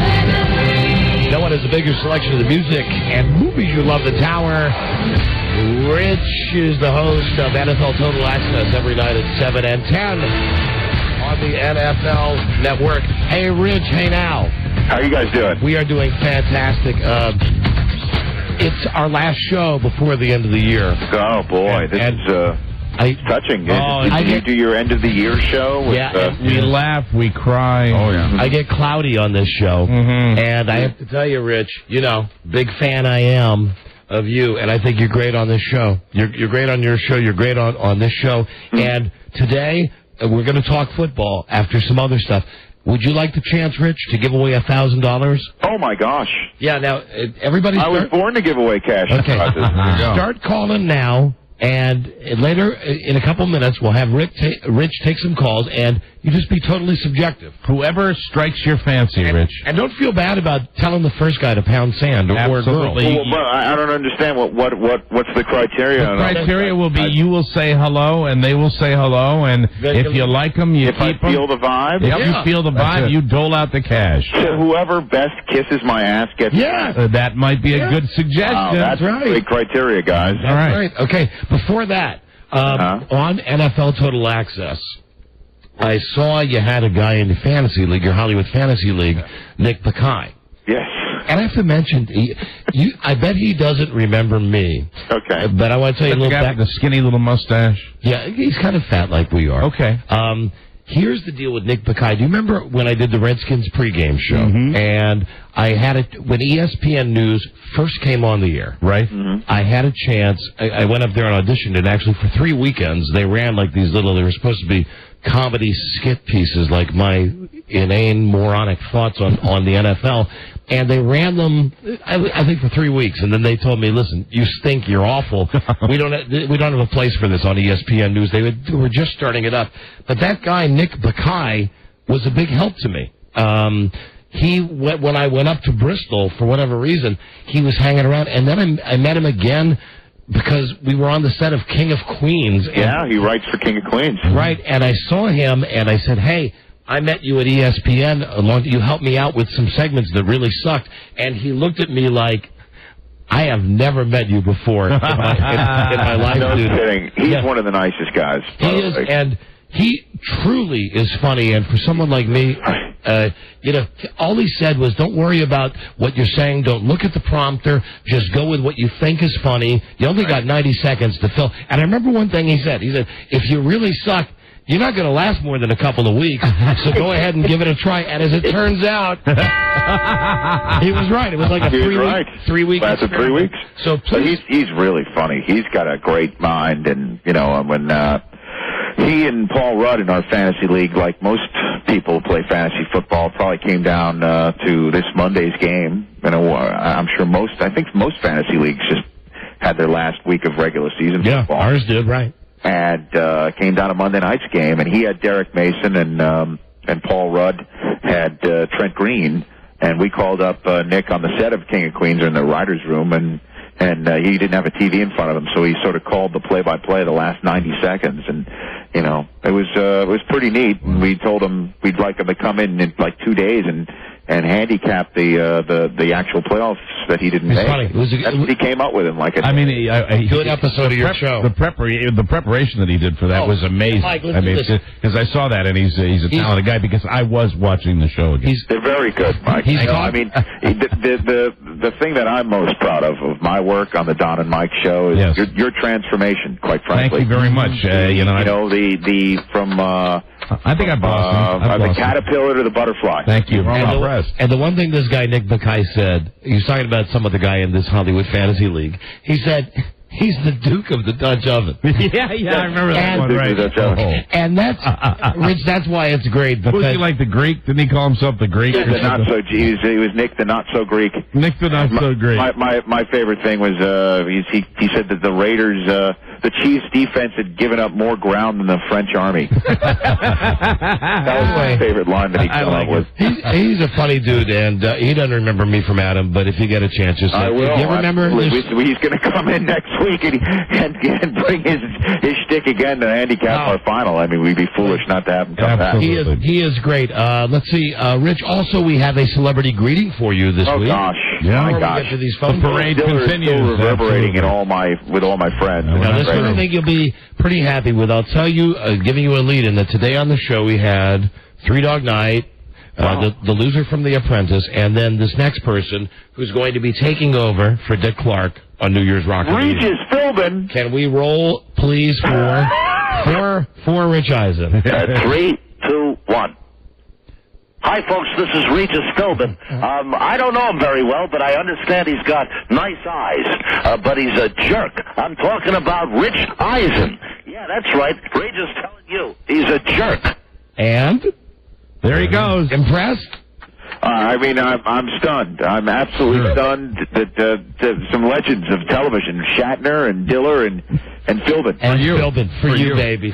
My gosh, guys, I can't thank you enough. And you're spiking my name recognition with all these people by having them call me a jerk. It's great. Yeah. All right, now let's. Wonderful. Okay, we have to tell them now because our idiot callers will tell them. Yes. Rich, the other ones, William Shatner, Phyllis Diller, all those, JB, David Modell, those were all real. We didn't have one this week. That was Mike pretending to be Regis. Oh, excellent. Okay, that's our Christmas prank. Sorry. Can I hear the fake Regis one more time? Hi, how are you, Rich Eisen? It's great to be with you. Hold on, here it is over the phone. All right, here we go. Because, Mike can do these things for you all the time if you want them. Here it is. 3, 2, 1. Hi, folks. This is Regis Philbin. I don't know him very well, but I understand he's got nice eyes. But he's a jerk. I'm talking about Rich Eisen. Yeah, that's right. Regis telling you he's a jerk. So we would have fooled you with that. Well, Well, if you played it for me one more time, I'd realize it's somebody peyote and helium or something.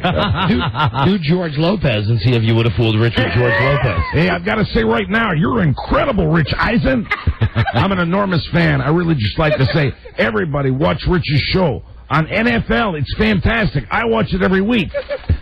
Wow, George in studio. Yeah. Pretty good stuff. I really and I mean the cast of thousands. And I know I definitely know that was definitely Phyllis Diller. That's No, that one's true. Yes, Phyllis Diller, true. William Shatner, true. The other one, just we didn't have anybody this week. Yeah, we had to pull that one out of our hat, and then we decided we'd do the Christmas prank. Give him some Harry Morgan. very well. Hey, I'd like to say Harry Morgan here. Hi, Rich Eisen. Merry Christmas, Happy Kwanzaa, Happy Hanukkah, and a Happy New Year. Wow, Colonel Potter coming out. He digs the TV history. There we go. German Potter. Right. Bought a goat farm. Moved to Ukiah. All right. Rich, are you ready to talk to your adoring public?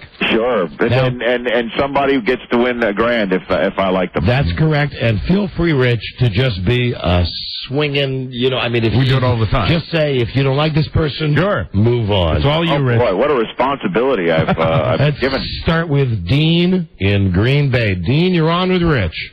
Don and Mike, Radio Gods. Rich Eisen, how you doing? How you doing, Dean? Good. Hey, question for you regarding fantasy football. So now, Rich, right now, you could just say, get rid of this loser. No, I'm curious as to what Dean would like to know. Okay. First of all, I'd just like to ask, about a month ago, I made a fantasy football trade for a guy in our league. I traded Donovan McNabb for Tom Brady and David Gibbons. Yeah. Just kind of wondering what's going on with New England. I'm not getting any response out of it. I'm getting, fair to moderate. Rich, hold on a second. Rich, are you feeling this guy at all? No, of course not. Not really. But to answer Dean's question, didn't Brady and Gibbons hook up on a near 50-yarder last week, or was that Patton? No, Rich, all I know is Tom Brady's favorite receiver is Sirius Satellite Radio, I think.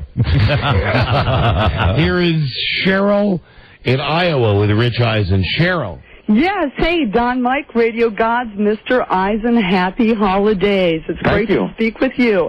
Hey, Mr. Eisen, as a long time Colts fan, do you think my buddy Peyton Manning's going to do it for me this year? Do you think we're going to go to the big show?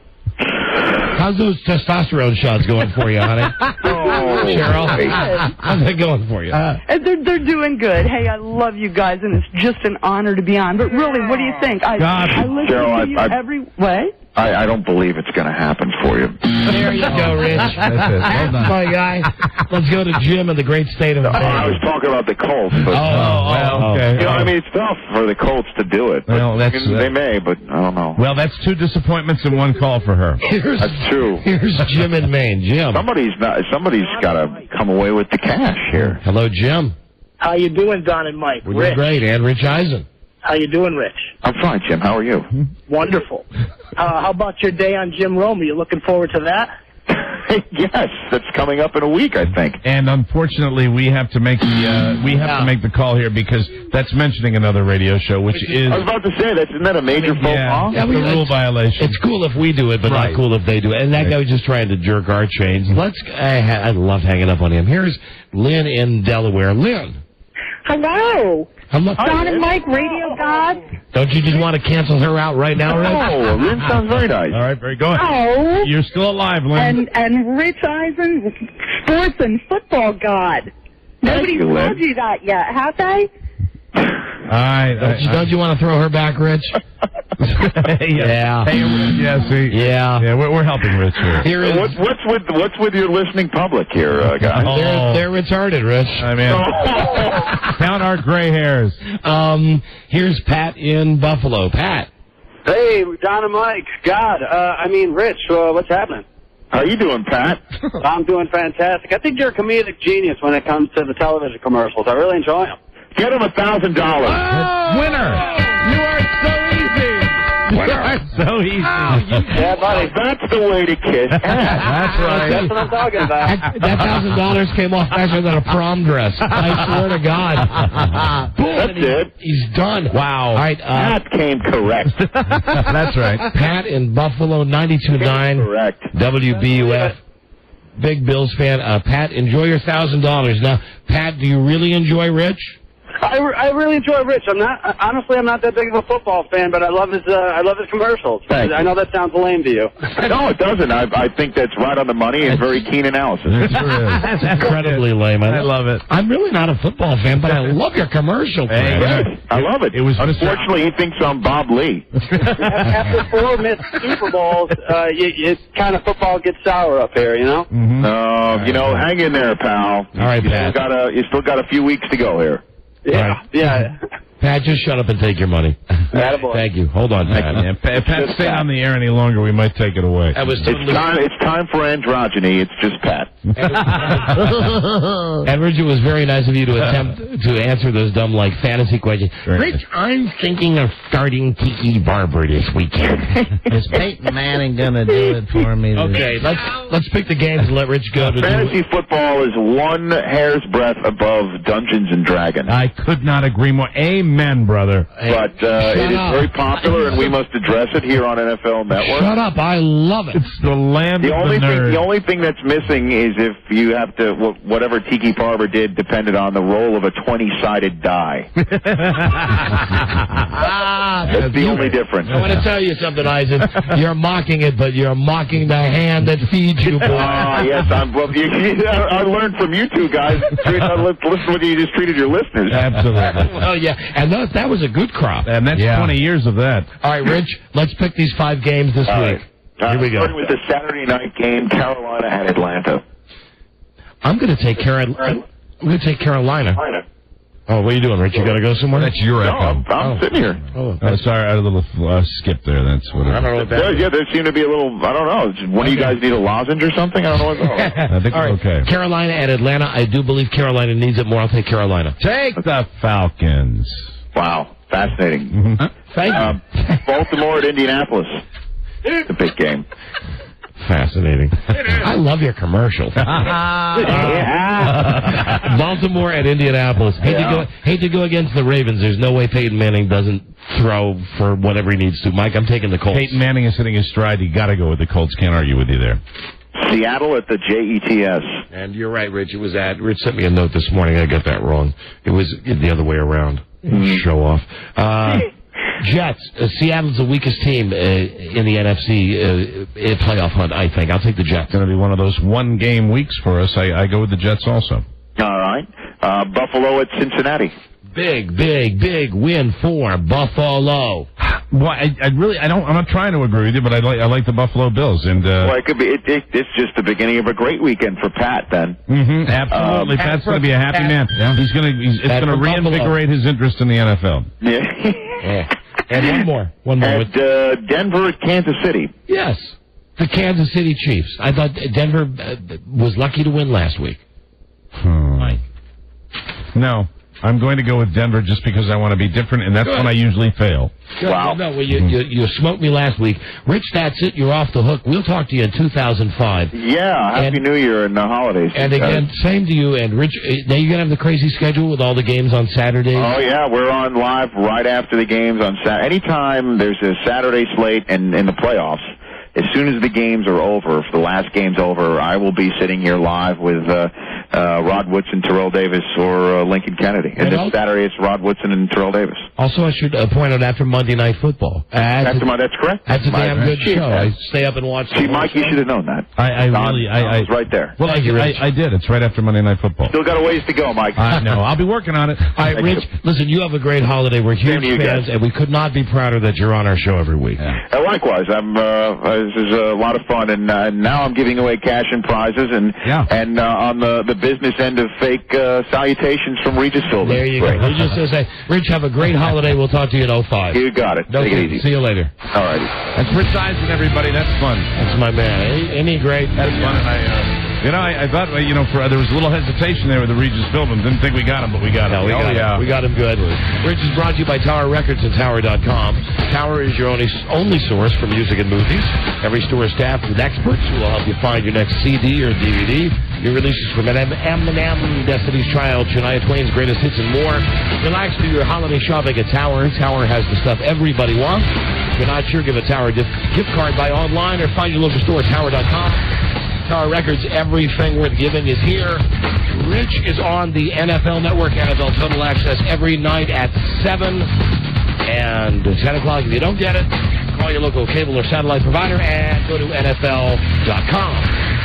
Also, Rich has a big picture on the front page of DonandMikeWebsite.com. Wonderful. And he gave away the money, and he's funny, and he knows about the football, and we fooled him with the Regis, and that means that the last show before Christmas yes, it is. Nearly complete. Mm-hmm. Nearly complete. Nearly. Of course, all the shows are complete with Buzz's news and comments. Right. One last thing. One other thing. We got a break first. You don't want to just bring him in to say hi?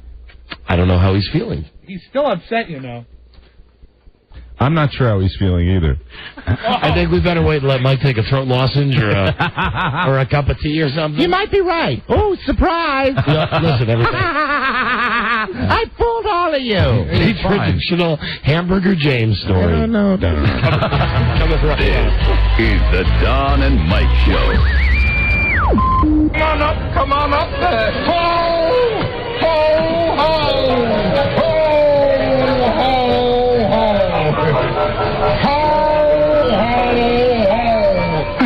My mind had gone blank. Frantically, I tried to remember what it was I wanted. I was blowing it. Come on, kid. How about a nice football? Football? Oh, no. What was I doing? Wake up, stupid. Wake up. No. No, I want to look at the red undercover and I should do it and get ready by later, Osmo. You'll shoot your eye out, kid. Merry Christmas. Ho, ho, ho. The Don and Mike Show. You don't have to be an idiot to understand Don Geronimo and Mike O'Mara. Yes, you do. Yeah, you sure do. Everything about this show is at DonandMikeWebsite.com. That's the only official site for the show. Yeah, and Christmas is just around the corner. You're right, whore friend. As a matter of fact, you could order on the 23rd, right, and still have the merchandise there. Yeah, you're guaranteed overnight for Christmas Eve. Yeah, your stuff will get to you from the North Pole. DonandMikeWebsite.com. Daily log, a daily download, an audio feature, pictures of Pick the Pros, the fantasy football, the bets, the pictures of J-Dubs, and the store. Yeah, the store to buy stuff. Now, Charlie is buy store. Charlie is here. Hello, Don. Hello, and Charlie. Merry Christmas to one and all. Happy Christmas to you, Charlie. Hello, Don. I love Charlie. You forgot my birthday. But now, Charlie... And I've been sick ever since. Oh, no. We did forget your birthday this year. I've been very sick. That was... Now, you're not going to die like you did... I've been sobbing. You're not going to die like you did 2 Christmases ago, are you? No, I've been sobbing. I've been very, very sick. Because I've been sick in the head. Have they been taking... I ought to get my ass thrown right out of the stadium. Have they been taking your temperature? Yes, constantly. 98.7. Feeling good, though. Take it again. Take it again. Do it. Wow. Do it. Do it till you're satisfied. Charlie, what's your favorite... Charlie? At this... Mr. Spiewak gave me something to read. Yeah? What? Oh, good. At this time of year, I'm not concerned about the hungry. I have plenty to eat. What's your favorite Christmas story of all time? My favorite Christmas story of all time is Hamburger James. And it has nothing to do with Christmas. No, but I love it. It's so wonderful. It has everything to do with Elvis. Gather around the radio, everybody. Don's going to read the Hamburger James story. Life with Elvis was truly sex, drugs, and rock and roll. Yeah, because he was a superstar. Written by Rick Stanley. And he liked fish. He's Elvis's... No, he didn't like fish. That's right. Yeah, well, that's coming up. Sorry to interrupt. He's Elvis's stepbrother. And he writes about how one afternoon his mom pulled up in a beautiful Continental. This is from People magazine. Yes. You know what I want for Christmas? What, Charlie? A golf drop. Smith Brothers. They're like candy. Yeah. One afternoon, his mom pulls up in a beautiful Continental. You know, I heard Ron and Fez talking about that last night, that Fez wanted some Smith cough drops, and they couldn't find, I guess they had a retarded intern that couldn't find them, and then there was How about the other... Luton's Sherry? Just as good. Who was the big scary guy they had? Ogre. Ogre went out and found like 20 boxes for That's Fez. my friend. Who, Ogre? Ogre's my friend. Sure. What a great guy. What a great guy he is. Charlie, I must ask. Yeah, Rob. Happy birthday, by the way. Yeah. It's Don't look at Rob. You forgot, too. Don't look at Rob at that tone of voice. Everybody forgot that I was 64. I need to ask you, have you met Ron as his producer? No, who's he? Oh, Giant Brian? Giant Brian. Oh, my God, yes, I saw him. I haven't met him, but he looks just like me. Like looking in a mirror. You know what? He's like mini-me, though, because you're so giant. And I'm 7 feet tall. keep in mind, this guy, Giant Brian, who looks like Charlie. This guy, Giant Brian, who looks like Charlie, is like, what, 6'2", maybe, something like that? And he's strong like Charlie. Mr. Gray said to me, Charlie, at 64, most people start to shrink, but you're getting taller. Where were we? This is Rick Stanley, Elvis's stepbrother. And he's like one of the Memphis Mafia. Yes. And he writes about his time with Elvis.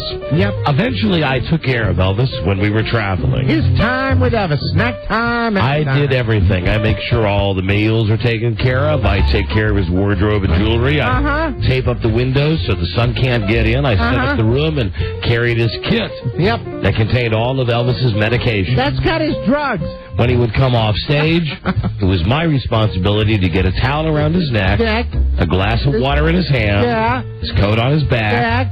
Then we got him into his car. Make sure that there weren't anybody following us. Yeah, because he's famous.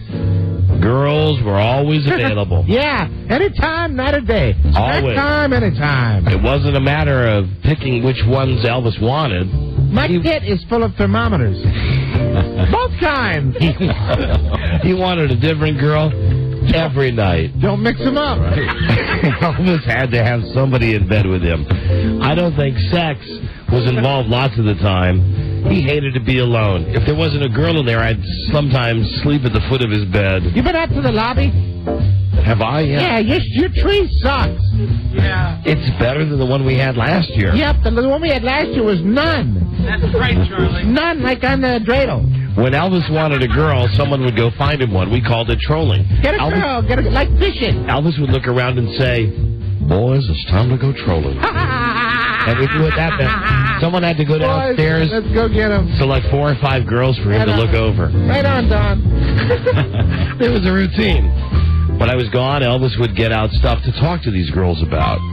He carried books on astrology and numerology and that type of thing. I like Lindsay Lohan. Anyway, I'd take him up, and there he'd be, all smiles and very great headlights.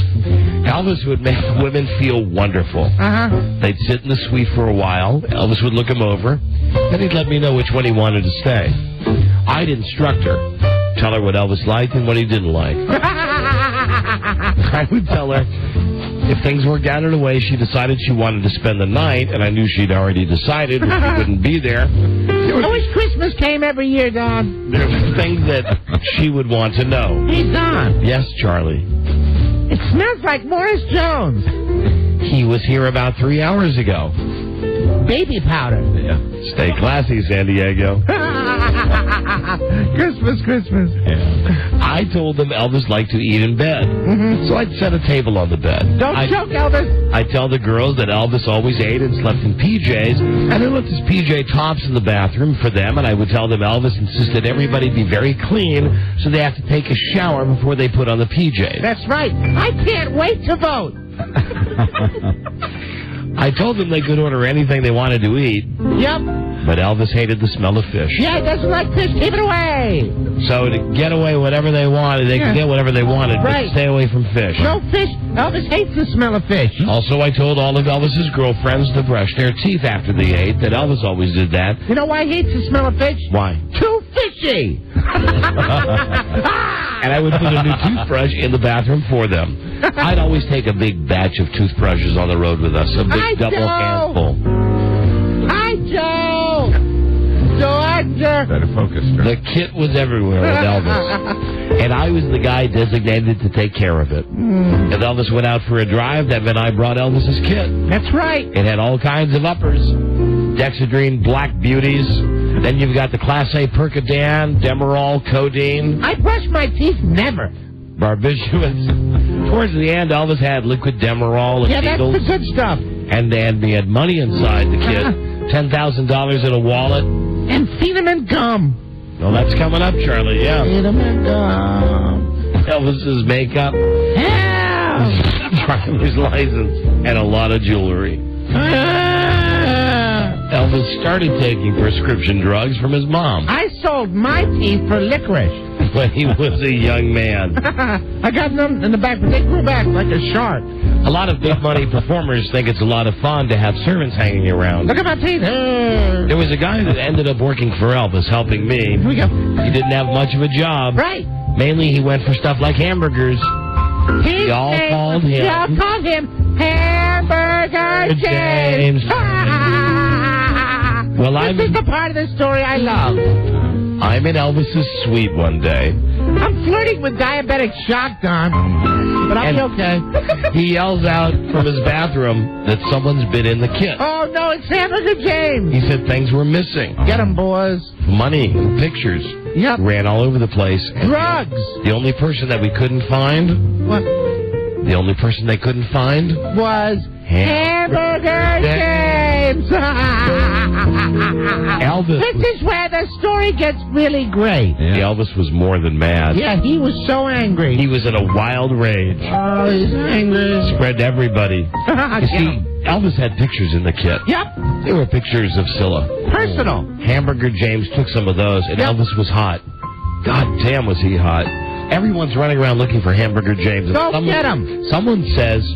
I bet he's at the airport. Yeah, he's leaving, going back to Memphis on a jet plane. We're in Vegas at the time. Elvis screams, "Get the car." And we race out of the hotel and pile into cars. 6 or 7 of us. We come screeching up to the airport and everybody piles out. Several people are wearing guns and shoulder holsters. Don. Yes, Charlie.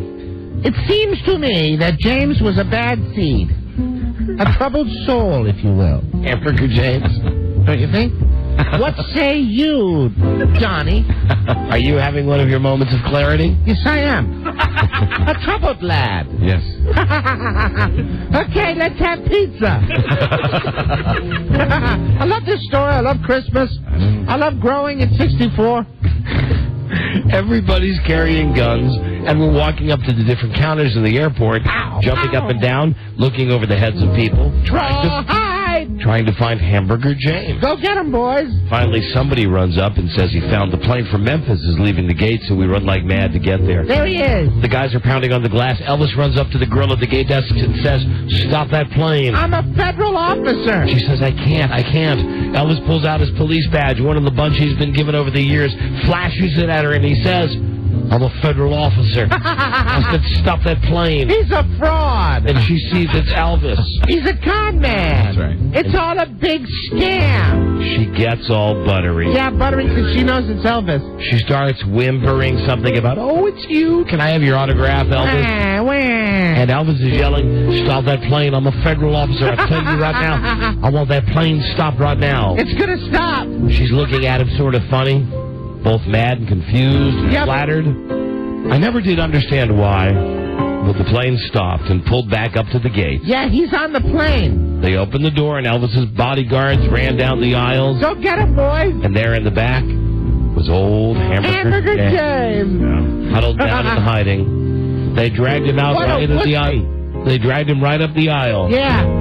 Off the plane. He's crying. Out of the airport. Yeah. You're right, Charlie. Yeah. He was wailing and crying. And then they're going to take him back, and then Elvis is going to... Some of the guys... I'm sorry. Some of the guys are punching him to keep him quiet. Oh, I hate to wait. I'm sure he thought we were going to take him in the desert and dig him a grave.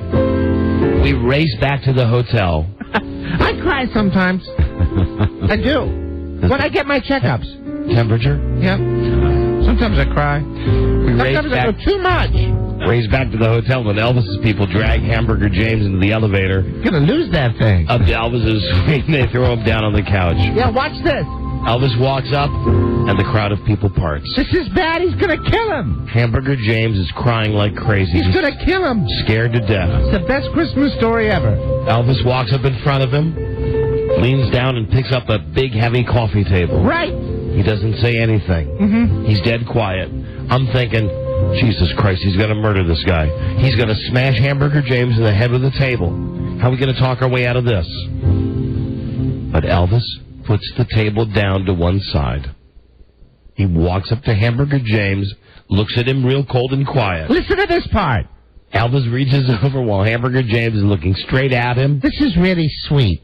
And he slaps him. Twice. Wait, it's not over yet. Like in the movies. Hold on, hold your horse. Slap and a backhand. Pow. Then again, pow. This is a better miracle than Mr. Jones. And the most amazing thing happened. Here's the amazing part. Hamburger James got a funny look on his face and wilted like a baby. He cried and cried. Yep. Like his heart was broken. He said he was sorry he stole from Elvis. He would give it all back. He knew he had done something he could never be forgiven for. Elvis looked at him for a minute, Charlie. And then Elvis broke down and started crying, too. Elvis was sad. He had a heart. He sobbed and sobbed. He got on his knees and he said, Hamburger James, I'm sorry. Why didn't you tell me if you needed money? What is the deal, James? Why did you steal from me? So stupid. Why did you not tell me you wanted to go back to Memphis? I could have given you money. Don? You don't have to steal from me. Because he was a bad egg. I like eggs. I like boiled, fried. Elvis kept telling Hamburger James he didn't have to leave. He could keep his job, but Hamburger James wanted to go. So Elvis gave him a few weeks' salary, and somebody took him back to the airport. He had a big heart. Elvis wanted to be a tough guy. A big heart. Chock-a-block with cholesterol. But really, he couldn't. No. Mm-hmm. And now you ready for the other little sidebar about the story? What's the sidebar? I love sidebars. Can we eat them now? No. It's the part about Elvis with drugs and eating. Oh, yes. Tell us. Because technically the story's over now. Elvis didn't kill Hamburger Tell us, James. where's my birthday cake? Drugs were everywhere for Elvis. Yep. In the latter part of his life, they started taking control. He couldn't think or act straight anymore. He even went and filled his pills with sugar. When Elvis fell out of bed in the morning, there was a handful of uppers, and he'd chase it down with coffee. Yay! I would have to order 3 breakfasts because he'd get so out of it on those uppers, he'd be rattling and talking, and his food would get cold. I'll have some uppers and a gingerbread latte. Halfway into the meal, I'd have to have another one sitting there ready. He would get all wired like that, then he'd give him Valium. I can no longer buy lewds on the street. Take the edge off. Before he went on stage, his doctors would give him uppers. Then when he came off the stage, they'd give him something to calm him down. Then they'd give him something to go to sleep. Wise men say. Sometimes Elvis would get so out of it during a meal, he'd be sitting there and nodding off, and you'd always have to watch him because he would get a piece of hamburger hung in his throat. I know you love this part. On more than one occasion, I had to go into Elvis's throat while he was choking in bed, reach in his throat, and pull meat and food stuff out. Can you imagine having to do that? Then I had to pound on his chest. I choke all the time. It was sad, you know. Yep. I mean, this guy's 19 years older than me, and I'm holding him up. I put my arms around him and say, "Are you okay, boss?" I didn't know that peaches had a rock in them. His health was practically ruined by his lifestyle. Yeah, that's right, Don. Elvis had real bad eating habits. Yep. Everyone was trying to get him to lose weight, but they had to be careful about making suggestions or he'd get mad. So they'd say something indirectly, like they'd say, "I had a friend who lost a lot of weight. Thanks, Charlie. Lost a lot of weight. Eating yogurt. Like me. Elvis would get these little containers of yogurt with fruit. I'm losing weight. But it didn't work because Elvis would eat 20 to 30 at a time. I don't know why. He'd keep on doing whatever else he was doing to... Do what you doing there, man. On his last night, I had just gotten off the phone with my girlfriend, Robin. Robin! Oh, and then it goes on about Robin. Elvis being found on the toilet and the vomit, and we all know how that ends. Charlie, the vomit. This is where I always love asking you. Sure.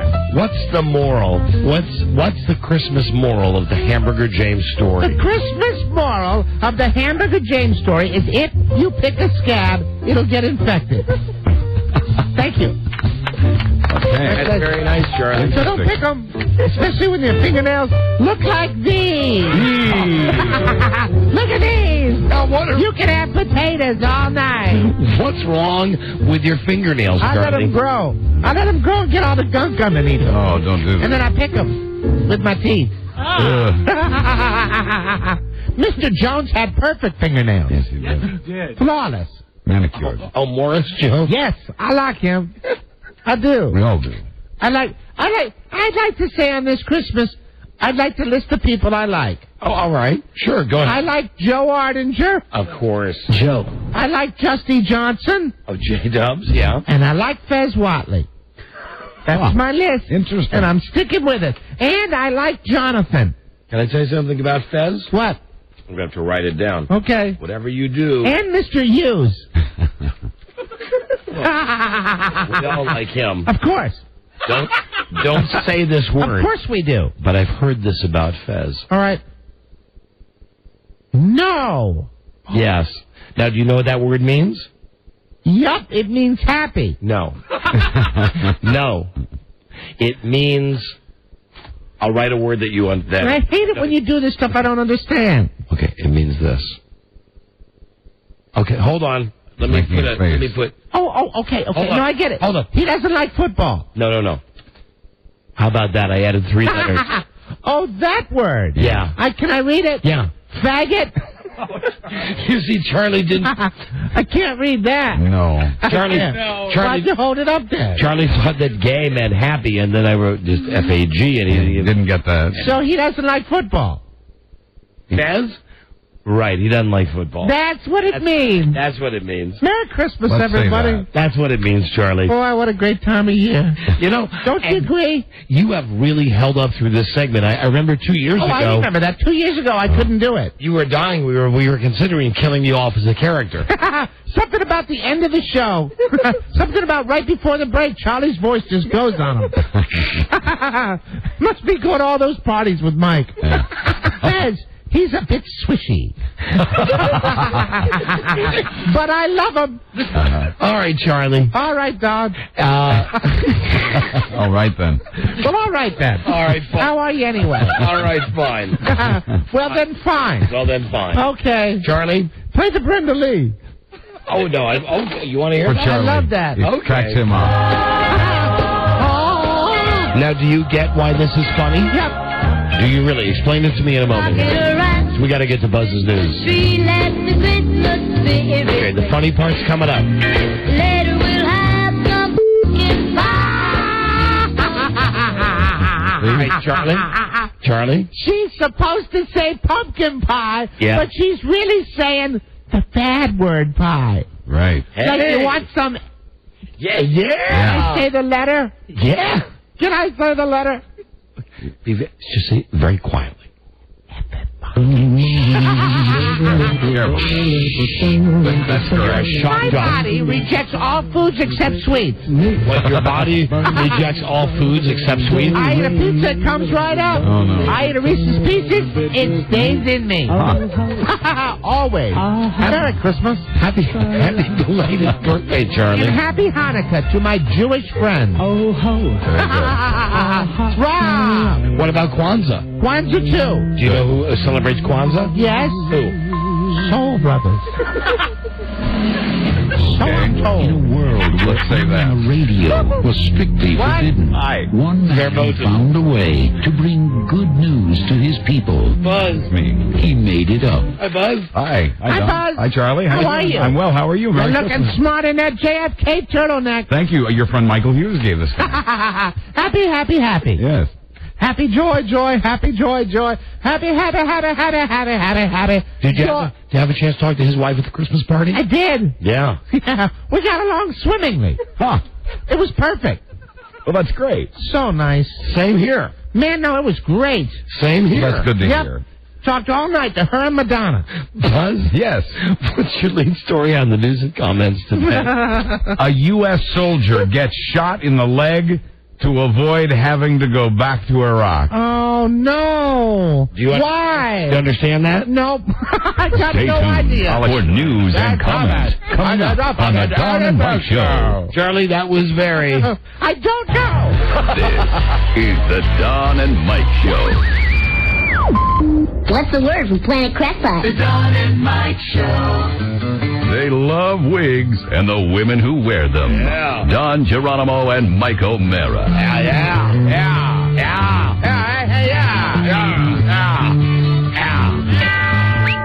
Elton John. Yeah, we know that. There was a time in radio that would have passed like as a good break. Yeah. But Mike and I would take the headphones off and go, whoa, outstanding job. Fantastic. Right. Yeah. The only thing that matters is, hitting the vote. Right. Time for Bunce's News now. You are getting goofy, aren't you? Yeah, I am. For a variety of reasons. It's time. Is he doing something? No, it's the whole room, the way it gets in the last. It's always like this. The last newscast of the year for us. Right.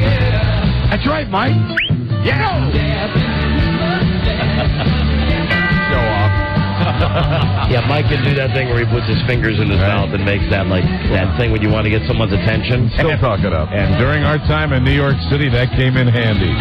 Yeah, it did. Absolutely. Getting taxis, absolutely. Now, you can't do it, can you? No. I'd like... Right. Yeah, go ahead. Show off. All right. I got to put the microphone Go there. ahead. 2 fingers. Go ahead. Wow. Yeah. Piercing.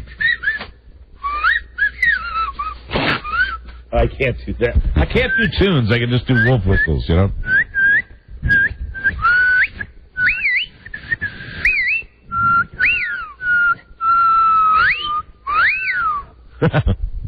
Okay. Isn't that fun? How about, is this passing for entertainment? No. Miramax. Sponsors. Yeah, that's entertainment. Yeah. Miramax. Sponsors Buzz's News and Comments. Someone call for a doctor? Watch it. Doctor developed, clinically tested, available nationwide. Call 1-888-TRY VMAX. Wow. Now here's Buzz. Hi, Buzz. Hi, Don and Mike. It has come to this. A U.S. soldier allegedly asked a relative to shoot him in the leg so he wouldn't have to return to Iraq. This was supply specialist Marquis Roberts of Hinesville, Georgia, who was visiting family in Philadelphia, now has a minor wound in his left leg from a .22 caliber pistol. At the hospital, his story had more holes in it than his leg, so he was arrested. The Army says he may also face military charges. But wait, there's more. Okay. Despite the sensibility and popularity of the Iraqi war, the National Guard is falling a little short of its recruitment goal. There you go again. And I hate it. I sound like Reagan when you say that. I'm being facetious, but right. I'm on to you, Burbank. Yeah, he's got an agenda. Because what you just said was that the war is good and popular, and the reality would be the war is not good and is not popular. You see what I did there? Yeah, I see. Tricky. About 10,000 guys short they are on recruitment at the National Guard this year. Yeah, there won't be a draft. For reasons no one can quite pinpoint, fewer people are enlisting. Not only has there been a drop-off of recruits off the street, there's also a smaller than usual number of soldiers from other branches of the service transferring into the Guard at the end of their active duty. Excuse me, please. Yes? You did it again. I'm sorry, what? Not a lot of people want to recruit to go to Iraq. Right. No one wants to join to go to Iraq. When you used to go to Germany to drink beer and train, it's okay, but there's a war going on. No, and he said that people want to do it. Sure, when the cause is right and just. I think he just did it again. The Guard's re-enlistment bonus is now $15,000, and its college tuition bonuses are up as well. If you survive. But the love fest continues for Secretary of Defense Donald Rumsfeld. He's having a good week. Earlier this week, a luminary in the president's own party, Senator John McCain, said he has no confidence in Rumsfeld. Luminary. Now another big name, Republican Senator Trent Lott. If you survive. Yeah, get it? Yeah. You just caught up with that one? Yeah. There you go. If you survive. He's got an agenda. Trent Lott says he'd like to see Rumsfeld replaced. Quoting Lott, I'm not a fan. I don't think he listens enough to his uniformed officers. Like McCain, Lott says we need more troops now and that we need to then get out of Iraq as soon as the election there is over. Gee, what candidate was saying that? Now you're doing it. Oh, sorry. I just felt the wave. Like McCain, Lott says Rumsfeld is not the guy to get this job done. And also like McCain, Lott says this does not mean he's calling for Rumsfeld's resignation. Thus far, this segment, rich with irony. Dripping. That used to be my name. Rich Irony. Not to be confused with Rich Eisen. No. He gives away money. Mm-hmm. Now, Christmas in our schools, a tale of two districts. Wonderful. At a school in Nebraska, there's a controversy over whether it was or wasn't okay to use the word Christmas. The principal says the theme of the classroom door decorating contest was winter, not Christmas. That's why he says he recommended the class remove the word Christmas from its poster. He recommended they change the caption to "Don't be the Grinch that stole the winter wonderland." So kids from other religions wouldn't feel left out. Oh, pound sand. Well, pound sand. All of this made the newspaper. The story spread, and there was a great harumph throughout the land. Harumph. What nobody seems to notice is that the poster should read, "The Grinch who stole," not "The Grinch that stole." Who for people, that for things. Yeah. Remember education, priorities, people. All right, good one, Buzz. And the only thing worse than a school losing sight of education would be if the kids got satanic sex calendars. Oh, no. Dateline, Texas. Oh, here we go. In a suburb of Houston, a school did what a lot of schools do. They brought in a cop to deliver a positive anti-gang message to the kids. Instead, the officer reportedly gave the 25 12-year-olds a calendar outlining the best times and ways to worship Satan. I am the god of hellfire. And get laid in the process. Bring you fire. Oh, my God. They all got calendars? Yeah, 25 of them did. Let's look at September 12th on the 20th on the calendar, rather, the night of the midnight host. It recommends you have a blood ritual on that day. And on the 23rd, to commemorate the autumnal equinox, quote, "You should have an orgy, group sex, any age, any gender." That's what it says on the calendar. Right, yeah. Kids got for free. I just get crappy Sports Illustrated calendars. The investigation is underway. Quoting one parent, "It's just not right." Quoting Satan, "Exactly." This would be a good point for me to mention. I am the god of hellfire, and I bring you fire. WJFK cares about our community. That's right. Amen. Go to the WJFK FM Stuff a Truck today till 11 o'clock. Westgate Plaza Giant, Sudley Road in Manassas. Yeah, get out there and do some good. Yeah. You know why? Why? This station cares. I am the god of hellfire. Very good. And I bring you fire. Yeah. Benefits the Capital Area Food Bank. Very good. And this brings us to the question, who's stealing the Jesus statues? In the quiet suburb of Rob. You know that. I think I've got 20 now. Woodstock, Illinois, a quiet suburb, someone's been stealing the baby Jesuses out of nativity scenes people put on their lawns. And here's what we're going to do. I have spent the last month going to Burger King, stealing those big SpongeBob SquarePants. Yes, yeah, you're the one? Rob has been stealing the Jesuses, and now we're going to have the best nativity scene ever. Oh, fantastic. Where SpongeBob is actually going to give birth to Jesus. SpongeBob, baby Jesus. In one theft of a baby Jesus just outside Chicago, the dastardly thief left a note that read, "Would Jesus use this much electricity?" A fair theological question, perhaps, but not a justification for such a harsh crime. Theological. Quoting one victim, "You cannot replace a baby Jesus. You have to buy a whole nativity scene." Let's give a moment to... That's right. The great Mike Douglas and the Mike Douglas Singers. I will give them all back Yes. for a pound of myrrh. So one Katie got a dolly. Katie got a dolly. Eyes and blinks its eyes. That's right. Happy birthday, Jesus.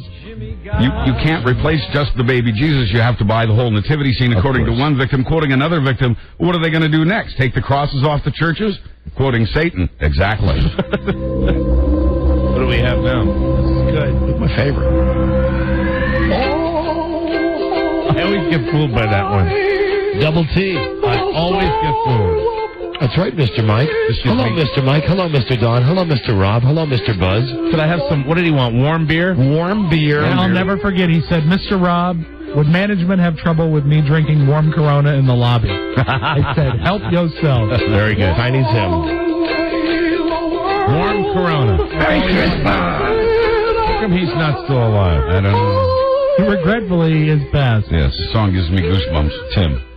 And don't forget, while celebrating Christmas, to give thanks for our Christmas miracle.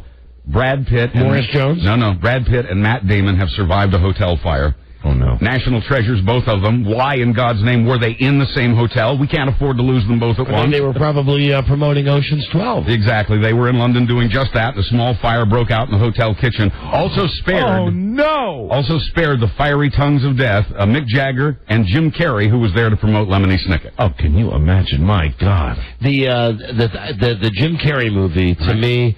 I saw it's getting good reviews. Yeah, it is. I would rather go get all my teeth pulled out than go see this movie. It looks, and he looks like he's doing a bad imitation of Jim Ignatowski from Taxi when he's in the makeup. And I found out he doesn't even play Lemony Snicket. No. You know, the thing is, I have tired of Jim Carrey and antics. No, I haven't. With, like, Liar Liar, Bruce Almighty. Yeah, Pet Detective. Yeah, I'm fine with that. It's when these jerks try to stretch, like, please. I do like the baby that bites the table. Adam Sandler in Spanglish. Listen, I've seen all of his awful movies. Oh, no. I love the stupid movies. I'm supposed to believe that, and from what I was reading today about Spanglish, the plot apparently is written apparently about the guy's ex-wife, the guy who wrote the movie, the guy that wrote As Good as It Gets, the Mary Tyler Moore Show. James L. Brooks? Yes. So here's the plot of the movie. Adam Sandler is a perfect guy.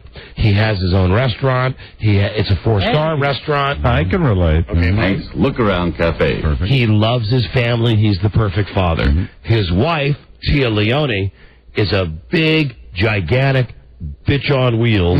And I guess for 2 hours, I can relate. You have to sit through. You have to. Happy holidays. Rob, you enjoy your Christmas now. I don't think she's listening, but That's why he's... You're brave. But, yeah, I had the same thought. Oh, dear. All right, now both of you enjoy your Christmas. Anyway, he is a good-hearted, does everything perfect. She's a bitch on wheels. And I was reading today in Variety that it's all really about this guy, James Brooks. It's all about his ex-wife. Wow. But Adam Sandler does not credibly play an adult. No, he does not. I won't go see that. I won't go see the other one. But I did want to also say, if you're thinking about seeing Ocean's 12, I know I panned it last week. The more I think about it, the more I think the star of that movie who's really outstanding is Matt Damon. Okay. And I bet the second time that I see Ocean's 12, I come away from it again saying Matt Damon is really the star of this movie. And I think it'd be safe to say Matt Damon out of that whole group is the one whose star is, everybody else is in their prime. I think Matt Damon has yet to hit his stride. Matt Damon is funny in Ocean's 12. Of all these movies we were just talking about, the lickety-split thing and the Spanglish and Ocean's 12, still go see Ocean's 12. All right. Very good. I will. He plays Linus. But if you want realistic casting, you have to look at Lenny DiCaprio as Howard Hughes. There's realistic. The Gaviator, the Graviator. Graviator. The Gaviator. And Lenny DiCaprio, who's, 30 years old, and he still looks 10. That's right. Very clever, these marketing guys at Microsoft. They give you free software and only charge you for it if you want a version that works. Windows software has proven to be insanely vulnerable to hackers and other internet evildoers. Now Microsoft says it will offer free spyware for 30 days to remove some of the garbage it has allowed into your computer. Okay. But when the 30 days are up, Microsoft says it may start charging for the software needed to fix the failures in its operating system. Come on. What's wrong with that? Or you can just get free downloads of Spybot, Spyware Blaster, and Cool Web Shredder. You'll find them through Google, which is also free. Thank you for sending those to me, Buzz. You're welcome. There'll be more. All right. In the video game Grand Theft Auto, you get to... Thank you for sending me the NAMBLA pictures, Buzz. Anytime. In the I video... only mentioned that because didn't you mention NAMBLA on the show this week? I did, yeah. You did? I just wanted to point that out because it's Christmas and everything. It's an abbreviation for Federal Communications Commission. After the break, call me and explain how I'm going to get them into my computer because I've saved them all. Oh, very good. No problem. All right. Now, in the Buzz sent me all that free security stuff to protect your computer against... He sent me some damn sexy pictures. All I can say. In the video game Grand Theft Auto, you get to kill cops and steal cars. You also get to pick up hookers and then beat them into giving your money back. Quoting the governor of Illinois, this may be okay if you're a mature adult or a soldier training to fight. Good heavens. Is this really necessary for a 10-year-old? It's a game not rated for kids, but kids play it and love it. That's right. So today, the governor of Illinois is proposing America's first state law to regulate the sale and rental of these games, just like tobacco and booze. Yeah, that's going to work. This is the stuff why are we paying attention to this stuff? There are more important things. You know the reason? Because the more we talked about Grand Theft Auto, the less we talk about how great we're doing in Iraq. Amen. Supplying a minor with the wrong game could bring the same fines and imprisonment as selling liquor or cigarettes to a kid in Illinois. It's a growing concern for a growing business, growing so fast, the annual gross of the video game business now rivals the annual gross of all of Hollywood. And I'm loving me that Halo. And games like Grand Theft. Oh, you know what? You should play my kid at that. What am I saying? I'm on Tard level. He plays, and he is just no pun intended, a killer at that game. Yeah, I'm on the easiest level, and I haven't made it through yet. I'm still in the tank. Games like Grand Theft Auto are also best kept out of the hands of thugs in prison. You just said you were in the tank. I'm in the tank. That could mean you were drunk. Yeah, me? Yeah, right. Michael Mara. Silly. They've taken Grand Theft Auto out of the recreation room at the Jefferson City Correctional Center in Missouri. Grand Theft Auto. So the men we've segregated from ourselves because they are too violent can no longer play Blood Rain or Max Payne, freeing them to take out their aggressions in some other way. Love making. Yeah. When we come back, yes? Rumors are true. Michael Jackson had some kids out to Neverland today. When we come back, wow. Hey, thank I'll you, tell Buzz. you more. Be right back. This is the Don and Mike Show. OnStar Personal Calling is a hands-free phone that's built into your OnStar-equipped vehicle. I never get tired of talking about it. Me too, Mike. There's no phone to hold. There's no battery to charge. It's always there in case you leave your phone at home or you can't reach it in your bag. It enables you to stay connected to those you need to talk to, even in cities and states where legislation doesn't allow you to use your handheld while driving. OnStar has two ways to pay for your service. As always, you can buy the prepaid minutes, and they also now offer the new America's Choice plan with OnStar. You add your built-in OnStar hands-free phone to your existing Verizon service package. That way you use the handheld phone when you're outside the car, OnStar when you're inside the car. I just love hands-free because at this age, I'm tired of using my hands. If you don't have OnStar, press the blue button to order minutes. I love using my hands. That's all. The Don and Mike Show. At my advanced age. WKK. This is the Don and Mike Show. Gosh, I hate to interrupt. It's all been so incredibly fascinating and entertaining and instructive. Really, the time has just flown by. The Don and Mike Show. Here with a lovely radio bouquet for ye, Don and Mike. I know I'm a fag. I love this Mariah Carey song so bad. This will be the part of the show where we go to Buzz. Also, we say thank you for listening to the show all year long. Yeah, absolutely. We'll be back in early January. It's our annual winter hibernation. And thank you guys for listening all year. It's been a tough year. It's been a great year on the show. And many great things to come. Absolutely. And now, once again, here's Guy. Hello, Guy. Hi, Don and Mike. Last chance at Neverland Ranch. We heard about this story earlier today, and it wasn't clear as to whether or not it would actually happen. It did happen. While awaiting trial on child molestation charges, embattled pop star Michael Jackson played host today to dozens of children at his Neverland Ranch. That's a great move. That's a great PR move. Come on, gather round. Gather round. Don't call me Jackal. Sort of like canned hunting, isn't it? 3 busloads of children. 3 busloads of children and some parents visited Jackson's estate in the foothills above Santa Barbara, California. You freaking idiot! Witnesses say the children appeared to be excited and happy to be at the ranch that features theme park-style rides, a miniature train, and a small zoo. Unbelievable. Michael Jackson's World of DNA. Jackson's still out on bail awaiting trial on a 10-count indictment on child molestation. It isn't clear as to whether or not Jackson attended the event or whether he met his guests. And the other thing, Buzz, I don't remember if it's coming up on the news or not, about Scott Peterson. I was reading today that he is happy with the amount of fan mail that he's getting. He's getting a lot. He is also going to be getting, the state gives all the inmates, for Christmas, he's going to get some hygiene products and some candy. Yeah. And he's also been logging a lot of time with the Golf Channel. Oh, God. How weird is that? And Amber Fry, the girl who up until yesterday I thought was okay in all of this, she's the girl that was having the affair with him. She didn't know what was going on with him. She helped the cops capture him. Right. Well, all of a sudden you got to look at her and say, hey, bitch, what's your problem? She's writing a book now. And her book's going to be out in 3 or 4 weeks. And, I think most people had looked at Amber Fry sympathetically, saying, another victim, right? This is a woman who didn't know what was going on, stepped up, did the right thing for the cops, recorded the phone calls. And that is no class. I mean, that is the definition of no class. There you go. I mean, really, and of course, she doesn't have to adhere to any, she's not the one that did it, so she doesn't have to adhere to that, but she's still exploiting the death of Lacey Peterson. Right, she's going to say, well, my life was turned upside down. I had to hire a lawyer. I got to get my side of the story out. Honey, I think we already heard your side of the story. No, she's trying to cash in. Right. A casino in Atlantic City has been fined $80,000 for using its security cameras to look down into women's low-cut dresses at the gaming tables and up their skirts at the escalator. Wow. Casinos have crazy numbers of cameras watching for cheaters and dirty dealers.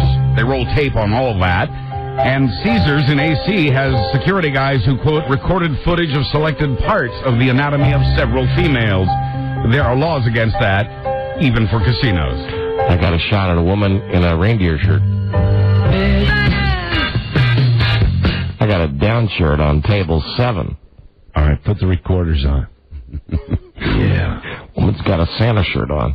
Man. One 18-minute tape seized at Caesars was nothing but close-ups of women's body parts. Caesars has no comment.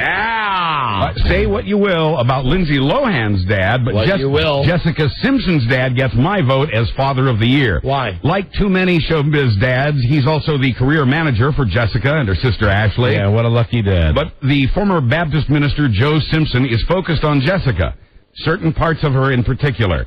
Quoting Joe, a quote from Dad, Jessica never tries to be sexy, she just is. If you put her in a T-shirt or a bustier, she's sexy in both. She's got double D's. You can't cover those suckers up, end quote. That's Daddy's argument. From Dad. There is nothing creepier Where's that tape than a about? Father talking about his My daddy says I'm the best. It's out of, Rob, it's right on the, it's from, I'm good at French kissing. Yeah. Give me a second. No, It's from this is worth it. I love this tape. And there is nothing more disturbing than that to me. I don't think so, no. Here's Jessica Simpson commenting on that story. Very good. I'm going steady, and I French kiss.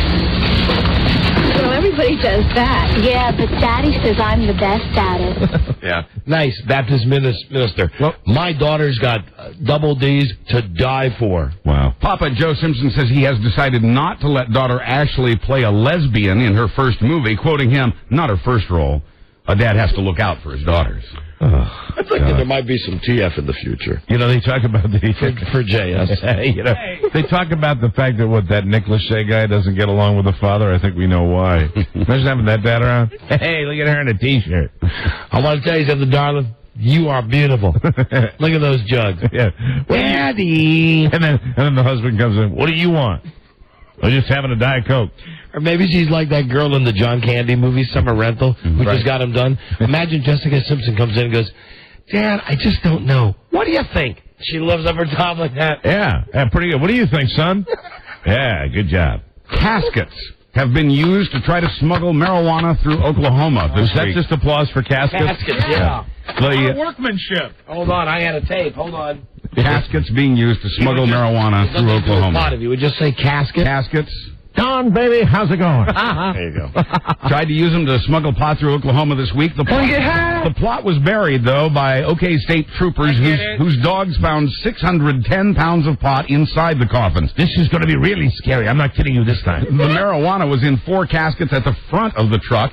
20 other burial boxes had to be dragged out of the truck to get to the ones with the weed. Where's my casket? The lawyer for the trucker said he doesn't know anything. Quoting him, he didn't check inside the caskets for drugs. Forget it. I'm halfway dead. Would you?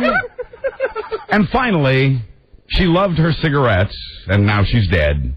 More than once, Marie Ellis of southeastern England was told that smoking would take her life. The doomsayers were right. She's left us now at the tender age of 105. Wow.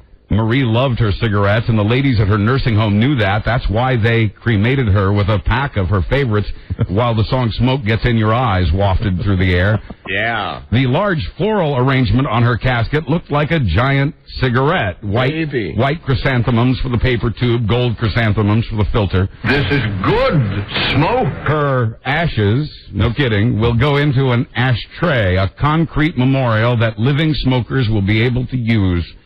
Her brand was Benson and Hedges, even though she lived in Kent. That's a beautiful story. Bud. I'm Buzz Burbank. Happy holidays from the Don and Mike Show. Thank you, Buzz. That's it, yeah. Yes.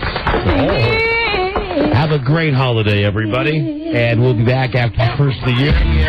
Stay tuned for Ron and Fez coming up next on JFK at Live 105 and in 1010 in Tampa Bay. Best of for the next however long it is with Beth Ann and Robbie and Joe. Enjoy. We'll see you in 20-5 and all that stuff. Have a safe holiday. Love your freedom. Love your part. Good day to you, sir. Good day to you, sir. Good day to you, sir. Good day to you, sir. And to you. I always applaud for coughing. Oh, yeah, and Merry Christmas and Happy Birthday, Julia. There you go. You actually got something nice in tonight. Yeah. Yeah, bastard. We'll see you when we get back. Merry Christmas, Catherine Elizabeth. Till we meet again. This is Sammy Davis Jr. saying, be kind, be nice, and I hope the next performer has the pleasure of having as nice an audience as you've been tonight. And let me leave you swinging.